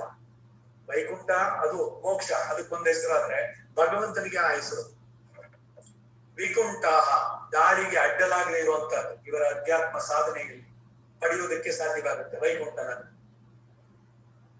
ಇದಕ್ಕೇನೆ ಅವಾಗ ಇನ್ನೇ ಒಂದ್ಸಲ ಹೇಳಿದ, ಓಡಿ ಬಾರಯ್ಯ ವೈಕುಂಠಪತಿ, ನಿನ್ನ ಬಿಡಿಸ್ಬಿಟ್ರೆ ಏನಾಗತ್ತೆ? ವಿರುದ್ಧವಾದ ಅರ್ಥ ಆಗ್ಬಿಡುತ್ತೆ. ಸಂಗೀತದಲ್ಲಿ ಏನೋ ಆ ಜಾಗದಲ್ಲಿ ಓಡಿ ಬಾರಯ್ಯ ಅಲಗಿಲ್ಕೊಂಡು ವೈಕುಂಠಪತಿ ನಿನ್ನ ಸೇರಿಸಬಾರ್ದೆ. ಮಧುಸೂದನ ಬಾರೋ, ಮಧು ಎನ್ನುವಂತ ರಾಕ್ಷಸನ ಸೂದನ ಕೊಂದವನು. ಅರ್ಥವನ್ನ ತಿಳಿದು ಉಚ್ಚಾರಣೆ ಮಾಡ್ಬೇಕಾದ್ರೆ ಎಲ್ಲಿಂದ ಸೇರಿಸ್ಕೋಬೇಕು ಅನ್ನೋದು ಬೇಕು. ಇದಕ್ಕೇನೆ ಗುರುಮುಖ ಮನದಿತ್ಯ ಪ್ರಾವೇದ ಅವ್ರಿಗೆ ಹೇಳಿದಂತ. ವಿದ್ಯೆಯನ್ನು ಕಲಿಬೇಕಾದ್ರೆ ಒಬ್ಬ ಸರಿಯಾದ ಗುರುವನ್ನ ಆಶ್ರಯಿಸಿ ಅವರಿಂದ ತಿಳಿಬೇಕು. ಪುರುಷ 408ನೇದು ಪಾಪ ನಾಶಕನಾದವನು. ಪುರುಷ ಅಂದ್ರೆ ನಾರಾಯಣ ಏವ, ಅವನೇ ಶ್ರೀರಾಮ. ಸಹಸ್ರ ಶೀರ್ಷ ಪುರುಷ ಅತ ಪುರುಷೋಹ ವೈ ನಾರಾಯಣೋ ಕಾಮಯದ ಪ್ರಜಾಸ್ತಿ ಜಯೇತಿ. ಅವನು ಪುರುಷ. ಪ್ರಾಣ ಎಲ್ಲರಿಗೂ ಪ್ರಾಣನಾಗಿರುವನು. ಅಂತಃ ಪ್ರವಿಷ್ಟ ಶಾಸ್ತಾಜನಾನ ಸರ್ವಾತ್ಮ. ಯಃ ಪೃಥಿವೀ ತಿಷ್ಟನ್ ಯಂ ಪೃಥಿವೀ ನ ವೇದ ಯಂ ಪೃಥಿವೀಂ ಅಂತರೋ ಯಮಯತಿ. ಅವನೇನೆ ಯಾವುದು ಪೃಥಿವಿ ಒಳಗೆ ಇದೆಯೋ ಎಲ್ಲದರಲ್ಲೂ ಇದ್ದಾನೆ. ಆದ್ರೆ ಅವನು ಇದ್ದಾನೆ ಅನ್ನೋದನ್ನು ತಿಳಿದಿಲ್ವೋ, ಅವನಿ ನಿನಗೂ ಪ್ರಾಣನಾಗಿದ್ದಾನೆ. ಉಪನಿಷತ್ತಿನ ಮಾತಿದು. ಪ್ರಾಣದ ಪ್ರಾಣವನ್ನು ಕೊಡುವಂತವನು. ಪ್ರಣಮ ತನ್ನ ಗುಣಗಳಿಂದ ಜನರ ಹೃದಯವನ್ನ ಗೆದ್ದು ಎಲ್ಲರೂ ತನಗೆ ಬಂದು ತಲೆಬಾಗುವಂತೆ. ಕೇಶವ ನರಿಬವರ್, ಕೇಶವರ ಕಾಳನ್ನಿ ಅವರು. ಶ್ರೀರಾಮನ ನರಿಬವರ್, ರಾಮನಿಗೆ ಆಳನ್ನಿ ಅವರು ಸೇರಿಸ್ಕೋಬಹುದು. ರಾಮ ಕಿಶ್ವ. ನಾರಸಿಂಹ ಬೋಪೋ ಶ್ರೀಮಾನ್ ಕೇಶವ ಪುರುಷೋತ್ತಮ. ನಾರಸಿಂಹ ಬೋಪೋ ಶರೀರ, ಅವನು ಯಾರು? ಕೇಶವ. ಕೇಶವನೇ ರಾಮ. ಹೀಗೆ ಋತುವು ಮಹಾ ಯಶಸ್ಸುಳ್ಳವನು. ಹಿರಣ್ಯ ಗರ್ಭ ತನ್ನ ಅವತಾರ ಕಾಲದಲ್ಲಿ ಇಲ್ಲದವರಿಗೂ ಧ್ಯಾನ ವಸ್ತುವಾಗಿರುವಂತವನು. ತನ್ನ ಅವತಾರ ಕಾಲದಲ್ಲಿ ಇಲ್ಲದೆ ಇರುವವರಿಗೂ ಕೂಡ ಮುಂದಕ್ಕೆ ರಾಮನನ್ನ ಕೊಂಡಾಡಿದ್ರೆ, ರಾಮನನ್ನ ಕಂಡವ್ರು ಎಷ್ಟು ಜನ? ಆಮೇಲೆ ರಾಮಾವತಾರ ತ್ರೇತಾಯುಗದಲ್ಲಿ ಅನೇಕರು, ಒಬ್ಬರಿಬ್ಬರಲ್ಲ. ಅದರಿಂದ ಶತ್ರುಘ್ನ ನಮ್ಮ ಶತ್ರುಗಳಾದ ಇಂದ್ರಿಯಗಳನ್ನ ವಿಷಯ ವಿಮುಖ ಮಾಡಬಲ್ಲಂತವನು. ಋಷಿಕೇಶ ಅಂತೇಳಿ ಇಂದ್ರಿಯ ಅಧಿಪತಿ. ಹಾಗೆ ನಮಗೆ ಶತ್ರುಗಳು ಯಾರು ಅಂದ್ರೆ ನಮ್ಮಲ್ಲೇ ಇರುವಂತಹ ಈ 5 ಇಂದ್ರಿಯಗಳು. ಈ ಅರಿಷಡ್ ವರ್ಗಗಳು, ಕಾಮ ಕ್ರೋಧ ಲೋಭ ಮೋಹ ಮದ ಮಾತ್ಸರ್ಯ, ಇವುಗಳನ್ನ ನಿಯಂತ್ರಿಸುವುದಕ್ಕೆ ಸಹಕರಿಸುವಂತವನು ರಾಮ. ಅವನಲ್ಲಿ ಶರಣಾದ್ರೆ ನಿಮ್ಮ ಇಂದ್ರಿಯಗಳ ಉಪಟಳ, ಈ ಹರಿಷಡ್ವರ್ಗಗಳ ಬಾಧೆ ನಿಮಗಿರೋಲ್ಲ. ಅದಕ್ಕಾಗಿ ವ್ಯಾಪ್ತ, ಏನು ಅರಿಯದ ಬಾಲರು, ಮುದುಕರು, ಸೇವಕ, ಶತ್ರು, ಮಿತ್ರಾದಿಗಳಲ್ಲಿ ಯಾವ ಪಕ್ಷಪಾತವೂ ಇಲ್ಲದೆ ಸಮಾನವಾಗಿ ವಾತ್ಸಲ್ಯ ತೋರಿ ಅವರನ್ನ ಆದರಿಸುವಂತವನು ರಾಮ. ಎಲ್ಲರೂ ಬಯಸ್ತಾರೆ. ಆಬಾಲ ವೃದ್ಧರಾಗಿ ಮಕ್ಕಳಿಗೂ ರಾಮನ ಕಂಡ್ರೆ ಇಷ್ಟ, ವಯಸ್ಸಾದವರಿಗೂ ಕೂಡ ಇಷ್ಟ. ವಾಯು, ಹೇಗೆ ಗಾಳಿ ಎಲ್ಲ ಕಡೆಗೂ ವ್ಯಾಪ್ತನೋ ಹಾಗೆ ತನ್ನ ಭಕ್ತರು ಇರೋ ಜಾಗಕ್ಕೆ ತಾನಾಗಿ ಅಲ್ಲಿ ದಾಟಿಸುವಂತವನು. ಅದೋಕ್ಷಜ, ಅಮೃತದಂತೆ ಸದಾಕಾಲ ಅನುಭವಿಸ್ತಾ ಇದ್ರು ಕೂಡ ಕೊರೆಯಾದವನು. ಆರಾಮುದನ್, ಆರದ ಅಮೃತ. ಋತುವು, ಅಪೂರ್ವವು, ಉಲ್ಲಾಸಗೊಳಿಸುವಂತಹ ಗುಣಗಳಿಂದ ಎಲ್ಲರ ಹೃದಯದಲ್ಲಿ ಒಳಗಡೆ ಹೋಗುವಂತ ಪ್ರತಿಯೊಬ್ಬರಲ್ಲೂ ನೀ ಬಂದು ನನ್ನ ಹೃದಯವನ್ನ ಸೇರಿದೆ, ಇನ್ನು ನಿನ್ನನ್ನು ಬಿಡೋದುಂಟೆ ಅಲ್ವಾ? ಇನಿಪ್ಪೋಹ ಬಿಡುವುದುಂಟೆ. ಇಲ್ಲಿಯ ತನಕ ನಾನು ಅಹಂಕಾರ ಮಮಕಾರಗಳನ್ನ ತುಂಬಿಕೊಂಡಿದ್ದೆ ಹೃದಯದ ವರ್ತಿ. ಏನೋ ನಿನ್ನ ಕೃಪೆಯಿಂದ, ಆಚಾರ್ಯನ ಕೃಪೆಯಿಂದ ನೀನು ಎಲ್ಲದಕ್ಕೂ ಕಾರಣ ಅಂತ ಹೇಳಿ ನಿನ್ನಲ್ಲಿ ಯಾವಾಗ ನಾನು ತಿಳಿದ್ರು ಅವಾಗ ನೀ ಬಂದು ನನ್ನ ಹೃದಯದಲ್ಲೇ ಬಂದು ನಿಲ್ಲಿಸಿದೆ. ಸರ್ವಸ್ಯ ಚಾಹಂ ಹೃದಯ ಸನ್ನಿವಿಷ್ಟ ಅನ್ನಂತೆ. ಸುದರ್ಶನ, ಸುದರ್ಶನ ಅಂದ್ರೆ ಚಕ್ರವು ಅಂತಂದ್ರೆ ಸುದರ್ಶನ. ತನ್ನ ದಿವ್ಯ ಮಂಗಳ ಗುಣಗಳಿಂದ ತನ್ನ ಮಹಿಮೆಯೇ ತಿಳಿಯದವರಿಗೂ ಕೂಡ ಕೇವಲ ದರ್ಶನ ಮಾತ್ರದಿಂದಲೇ ಮಂಗಳವನ್ನು ಉಂಟು ಮಾಡುವನು. ಸುದರ್ಶನ, ಮಂಗಳವನ್ನು ಉಂಟು ಮಾಡುವ. ಕೃಷ್ಣನು ಅಷ್ಟೇ ಸುದರ್ಶನ. ಈಗ ಸುದರ್ಶನ ಹೋಮ ಮಾಡಿದಾಗ ಏನೇನು ಹೇಳೋದು? ಕೃಷ್ಣಾಯ ಗೋವಿಂದಾಯ ಶುರು ಮಾಡೋದು. ಈ ಸುದರ್ಶನ ಚಕ್ರಕ್ಕ ಸುದರ್ಶನನಲ್ಲೂ ಅವನಿದ್ದಾನೆ. ಸುದರ್ಶನ ಅನ್ನೋ ನೇರ ಹೆಸರು ಭಗವಂತನಿಗೆ ಅನ್ವಯ ಆಗ್ಬೋದು. ಶ್ರೀಯಪತಿ ಕಾಲಹ, ಹೀಗೆ ಮಂಗಳಕಾರಿಯಾದ ಗುಣಗಳಿಂದ ಚರಾಚರಗಳೆಲ್ಲವನ್ನು ಕೂಡ ತನ್ನೆಡೆಗೆ ಸೆಳೆದುಕೊಳ್ಳುವವನು. ಅಂಡು ಚರಾಚರಗಳ ಇವೈಗೊಂದತ್ತೇತಿ ಕಾಲಹ. ಪರಮೇಷ್ಠಿ 32ನೇ ನಾಮ. ಹೀಗೆ ರಾಕ್ಷಸ ಮರ್ದನ ಜಗದ್ ರಕ್ಷಣೆ ಮಾಡಿ ವೈಕುಂಠಕ್ಕೆ ತೆರಳಿ ನಿಲ್ಲುವಂತವನು, ಪರಮ ಪದದಲ್ಲಿಯೇ ಸದಾ ಇರುವಂತವನು. ಉಭಯ ವಿಭೂತಿ ನಾಯಕ, ನಿತ್ಯ ವಿಭೂತಿ ವೈಕುಂಠ ಇಲ್ಲಿಗೆ ಬಂದ. ತ್ಯಕ್ವಾ ವೈಕುಂಠ ಮತ್ತಮ, ಸ್ವಾಮಿ ಪುಷ್ಕರಣಿ ತೀರೆ ವೆಂಕಟೇಶ ಮಹಾತ್ಮೆನಲ್ಲಿ ಬರುವಂತದ್ದು. 12 ಪುರಾಣಗಳು ಕೊಂಡಾಡುತ್ತೆ ವೆಂಕಟೇಶ ಹಿರಿಮೆಯನ್ನ, ವೆಂಕಟೇಶ ಮಹಾತ್ಮೆ. ಹಾಗೆ ಶ್ರೀರಂಗ ಮಹಾತ್ಮೆ ಇದೆ, ಹಸ್ತಿಗಿರಿ ಮಹಾತ್ಮೆ, ಮೇಲುಕೋಟೆ ಯಾದವಗಿರಿ ಮಹಾತ್ಮೆ, ಶೇಷಾಚಲ ಗರುಡಾಚಲ ಸಿಂಹಾಚಲ ವೃಷಭಾಚಲ ನಾರಾಯಣಾಚಲ ಅಂಜನ ಅಧಿಸುಗತಿ ಮಾಲಾ ಕುಲಸ್ಯ ಶ್ರೀನಿವಾಸ ಗದ್ಯ. ಒಂದೊಂದು ಯುಗದಲ್ಲಿ ಏನೇನು ಹೆಸರಿತ್ತು ಅನ್ನೋದೆಲ್ಲ ತಿಳಿಸುವಂತ ಅಂತವನು ಪರಮೇಷ್ಠಿ. ಹೀಗೆ ಮನದಕ್ಕೆ ಇನಿಯಾದವನ್. ಇನಿಯ ಅಂತಂದ್ರೆ ಏನು? ತುಂಬಾ ಆತ್ಮೀಯ ಅಂತ. ಸಾಮಾನ್ಯವಾಗಿ ಸಂಬೋಧನೆ ಪತಿ ಪತ್ನಿಯರಲ್ಲಿ ಇನಿಯ, ಇವನು ಪ್ರಿಯ. ಪ್ರಿಯ ಅಂತ ಹೇಳೋದು ಯಾರು? ಪತ್ನಿ ಆದವಳು ಪತಿಗೆ ಹೇಳುವಂತ ಸಂಬೋಧನೆ ಪ್ರಿಯ. ಪ್ರಿಯೇ ಅಂತ ಇವನು ಹೇಳಿದ್ರೆ ಅದು ಅವಳಿಗೆ ಹೇಳಿದಂಥದ್ದು, ಪುರುಷ ಸ್ತ್ರೀಗೆ ಹೇಳಿದ್ದು. ಹರಿ ಪ್ರಿಯೇ, ಪ್ರಿಯಾ ದೀರ್ಘ ಬಂದ್ರೆ ಸ್ತ್ರೀಲಿಂಗದಲ್ಲಿ ಆಗ್ಬೋದು. ಹೀಗೆ ಪ್ರಿಯ, ಪ್ರಿಯತರ, ಪ್ರಿಯತಮ. ಪ್ರಿಯತಮ ಹಾಡು ಬೇರೆ ಇದೆಯಲ್ಲ. ಯಾರು ಪ್ರಿಯತಮ ಅಂದ್ರೆ ಇವನು ಭಗವಂತ. ಎಲ್ಲರಿಗಿಂತಲೂ ಪ್ರಿಯನವ, ತುಂಬಾ ಆತ್ಮೀಯನವನು. ಆತ್ಮಾರಾಮ, ಆಪ್ತ ಕಾಮ, ಪರಮಾಪ್ತ. ಅವರು ರಂಗಪ್ರಿಯ ಸ್ವಾಮಿಗಳು ಹೇಳ್ತಾ ಇದ್ರೆ ಆ ಪದ ಉಳ್ಬೇಕಾದ್ರೇನೆ ಅವರು ಸಮಾಧಿ ಸ್ಥಿತಿ ಕೊಟ್ಟವರು. ಭಗವಂತ, ಪರಮಾತ್ಮ, ಪರಬ್ರಹ್ಮ, ಪರಂಜ್ಯೋತಿ ಹೇಳ್ತಾ ಹೇಳ್ತಾ ಶರೀರ ಎಲ್ಲ ಹಿಂಗೆ ಇದಾಗ್ಬಿಡೋದು ಗೊತ್ತಾ? ಅವರ ಅನುಭವಗಳನ್ನ ನಿಜವಾಗ್ಲೂ ನೆನೆಸ್ಕೋಬೇಕು. ಪರಮ ಆಪ್ತನಾದವನು, ಅದಕ್ಕೆ ಅವನ ಮನತ್ತಕ್ಕೆ ನೀಯ. ರಿಪೂಣಾಮಪಿ ವತ್ಸಲ, ರಿಪುಗಳಿಂದ ವತ್ಸಲ ಹಂಚ್ಕೊಂಡವನು. ಶಸ್ತ್ರಾಘಾತದಲ್ಲಿ ಮಡಿದವರಿಗೆ ಮೋಕ್ಷ ಇಲ್ಲ ಇದ್ರು ಕೂಡ ಜಟಾಯುವಿಗೆ ಮೋಕ್ಷಪ್ರದ. ಮೋಕ್ಷದಲ್ಲಿ ರಾಮನ ಕಥೆ ಇಲ್ಲದ್ರಿಂದ ಮೋಕ್ಷವೇ ಬೇಡ ಅಂತಂದ ಹನುಮಂತ. ನೋಡು, ರಾಮ ಯಾಕೆ ಕರೆದ್ರು ಇವ್ನು ಹೋಗ್ಲಿಲ್ಲ ಅಂತ ಅದು ರಾಮನಾಮ ಹೇಳೋರಿಲ್ಲ ಅಲ್ಲಿ. ರಾಮನನ್ನ ಕೊಂಡಾಡೋ ತನಕ ನಾನು ಇಲ್ಲಿರ್ತೀನಿ ಇಂದ. ಅದಕ್ಕೆ ಎಲ್ಲಿಯ ತನಕ ಲೋಕದಲ್ಲಿ ರಾಮನಾಮ ಇದೆಯೋ ಅಲ್ಲಿ ತನಕ ನೀನ್ ಬಿಟ್ಟು ಬಾ ಆಮೇಲೆ ಅಂತಂದು. ಭಕ್ತರಿಗೆ ತೊಂದರೆಯಾದಾಗ ಕೋಪವನ್ನು ಆರೋಪಿಸಿಕೊಂಡವನು ರಾವಣನ ಒಂದೊಂದೇ ತಲೆಯನ್ನು ಕತ್ತರಿಸಿ ಪುನಃ ಅದು ಚಿಗುರೋದು. ಅವನು ಬ್ರಹ್ಮನಿಂದ ಬರ ಅದ್ರಲ್ಲಿ ಏನಾದ್ರೂ ಒಂದ್ ಸ್ವಲ್ಪ ವಿವೇಕ ಉಂಟಾದ್ರೆ ಅವನನ್ನು ರಕ್ಷಿಸೋ ಬಿಡೋಣ ಅನ್ನಿರ್ತಾರೆ. ನ ತಪಸ್ ಸಾಫಲ್ಯ ವರ್ಣಾಶ್ರಮ ಧರ್ಮ ಪಾಲನೆಗಾಗಿ ಅವನನ್ನ ಸಂಹರಿಸಿತ್ತು. ಅವನು ಹೀಗೆ ಅವನ ಬಾಳಿನಲ್ಲಿ ನಡೆದು ತೋರಿ ಅನುಕರಣೀಯನಾದಂತಹ ಎಲ್ಲರ ಮನಕ್ಕೆ ಅತ್ಯಂತ ಆತ್ಮೀಯ ಪರಮ ಆತ್ಮೀಯರಾದಂತಹ ಪ್ರಿಯನೂ ಆದಂತಹ ರಾಮನನ್ನ ನಾವು ಕೊಂಡಾಡ್ತಾ ಇದ್ರೆ ನೀನು ಮೌನವಾಗಿರೋದು ಸರಿನಾ?